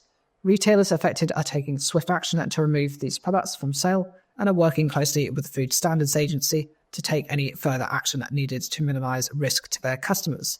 We're expecting an update from officials shortly. What is E. coli? E. coli are a diverse group of bacteria that normally live in human and animal intestines. Some types are harmless, but others can make people seriously ill. Tests have shown that the type in this outbreak is called E. coli stec 0145. It produces a Shiga toxin, which can attack the lining of the gut. Symptoms can include diarrhea that can be blood, stomach cramps, fever, and vomiting. It usually takes a few days from being infected for symptoms to show. Most people recover well, but some, such as young children or people with underlying health conditions, can become very unwell. There is no specific treatment for E. coli infection. People who are infected can usually be cared for at home, and most will get better without medical treatment. It is important to drink plenty of fluids, as diarrhea can lead to dehydration. A small number may go on to develop a serious complications, including hemorrhagic uremic syndrome, HUS, which can damage the kidneys. People should seek medical help if worried. There are things people can do to reduce the risk of infection. Regularly wash your hands with warm water and soap. Alcohol gels do not kill bugs that cause diarrheal illness. Wash fruit and vegetables and cook food properly. If you have symptoms, you should not prepare food for others and avoid visiting people in hospitals or care homes. People should not return to work, school or nursery until 48 hours after symptoms have stopped. Jaguar Land Rover says it plans to invest more than £1 million to help police fight vehicle crime in the UK. The money will be used to support police operations in the theft hotspots, as well as to fund intelligence gathering. Earlier this year, the company's boss angrily denied reports that Range Rovers were particularly vulnerable to theft. However, owners have complained that insurers have been hiking their premiums dramatically or even refusing cover. Among them is Merrill Cabellis, a 41-year-old Frenchman who has lived in the UK for some years and works in the technology industry. Last year, the cost of insuring his 2017 Range Rover Sport doubled from £2,000 to £4,000. He then discovered that his insurer would not be able to renew his cover at all this year and struggled to find a replacement. Faced with the best quote of £10,000 and with the car itself losing value rapidly, he decided to cut his losses and sell it. We've been Range Rover customers for many years and it really feels as though we've been priced out now. We're just really disappointed. We love the car, but because of the insurance, the experience of owning it went downhill so quick. Insurance costs can vary considerably, with factors such as the driver's record and experience, as well as where the car is kept and the security features it contains, all taken into account. Expensive luxury cars are often targeted by thieves because they can be sold abroad at a big profit. That in turn can push up premiums. For Jaguar Land Rover, this has become a problem. The company builds a range of premium models, with the Range Rover brand a particular favourite for celebrities, politicians and even royalty. That kind of prestige comes at a cost. The Range Rover starts at £104,000, while its smaller sibling, the Range Rover Sport, is on sale from £75,000. But embarrassingly for the company, it also has a reputation for being vulnerable to theft. Earlier this year, JLR's chief executive Adrian Mardell condemned reports that suggested that the Range Rover was Britain's most stolen vehicle. He admitted that vehicle theft by organised criminals was a serious issue in the UK, but insisted his own business had been unfairly singled out and that strenuous efforts had been made to improve vehicle security. He accused the insurance industry of failing to take account of all the available information when setting premiums. The police funding is the latest in a series of moves designed to reassure consumers and attempt to bring down insurance costs. Last year, for example, the company set up its own insurance products in an effort to help customers who were unable to obtain cover, though some Range Rover owners claim they still have been unable to obtain quotes. The new money, JLR says, will be used to support several police forces with additional dedicated resources to respond to vehicle thefts across the country. It will also help pay for a new national policing unit to gather intelligence on vehicle thefts and increased police activity at the ports used by criminal gangs to ship cars abroad. The company says it is already sharing information with police to help them find and recover vehicles and has provided training to some 650 officers. At the same time, it says it has been working hard to make its vehicles less vulnerable to theft. It cites data from the police national computer showing that since January 2022, only 0.2% of new Range Rovers and Range Rover Sports have been stolen. Blur's frontman Damon Albarn does not agree with Bob Dylan's policy to ban mobile phones from his upcoming UK tour. In an interview, Albarn explained his reservations. "If you start banning things, where does it end? I think you've just got to turn up and do your thing. People won't want to be on their phone if you're engaging with them correctly." Earlier this week, Bob Dylan announced a 10-date UK tour in November, including shows in Bournemouth, Nottingham and Wolverhampton. At every venue, fans on arrival will be made to switch off their mobile phones and place them in a Yonder pouch, which will be locked by staff. The gig goer can hold onto the pouch during the show, but it will only be reopened if they leave the building. Yonder pouches have been used in US schools since 2014 to try and tackle the problem of phones disturbing lessons.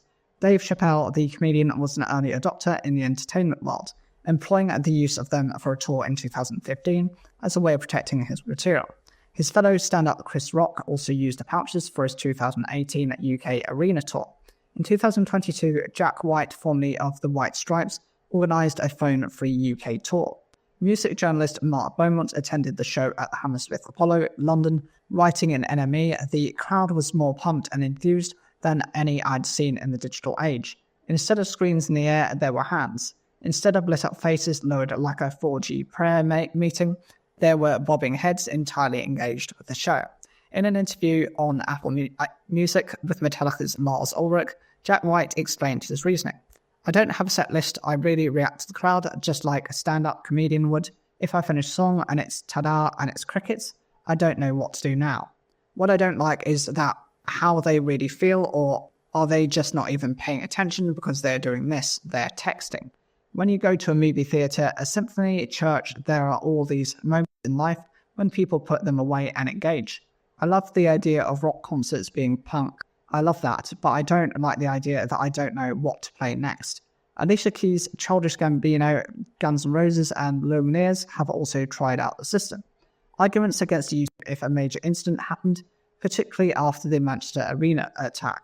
As for Bob Dylan on the freewheeling Bob Dylan track, I Shall Be Free, he sang, "Well, my telephone rang, it would not stop." But the only explanation given for his use of the Yonder pouches is on the press release for his tour, which simply says it will make the occasion even more unique. Albarn was speaking ahead of the cinema release of a new Blur documentary, To the End, which is a behind-the-scenes look at the band preparing for last summer's shows at Wembley Stadium. The concert footage shows thousands of fans holding their lit-up mobile phones aloft as the band play their hit Tender, doing the job once reserved for a cigarette lighter. Albarn said the Sunday night show was the best gig they had ever played, and mobile phones played their part in creating the atmosphere. England fans were involved in an altercation with Serbia supporters before their team's opening Euro 2024 match in Gelsenkirchen. Videos on social media showed tables, chairs and bottles thrown in the German city before riot police arrived. Local police said that two groups were separated and that 7 people from Serbia were arrested, one of whom is the subject of a criminal complaint for grievous bodily harm. The UK Football Policing Unit, UKFPU, said it's liaising with German authorities and reviewing that footage. Meanwhile, Hamburg police shot and seriously injured a man who they say threatened them on Sunday. A Hamburg police spokesperson said the suspect was armed with a pickaxe and had tried to ignite a petrol bomb, but that officers responded with pepper spray and then shot him.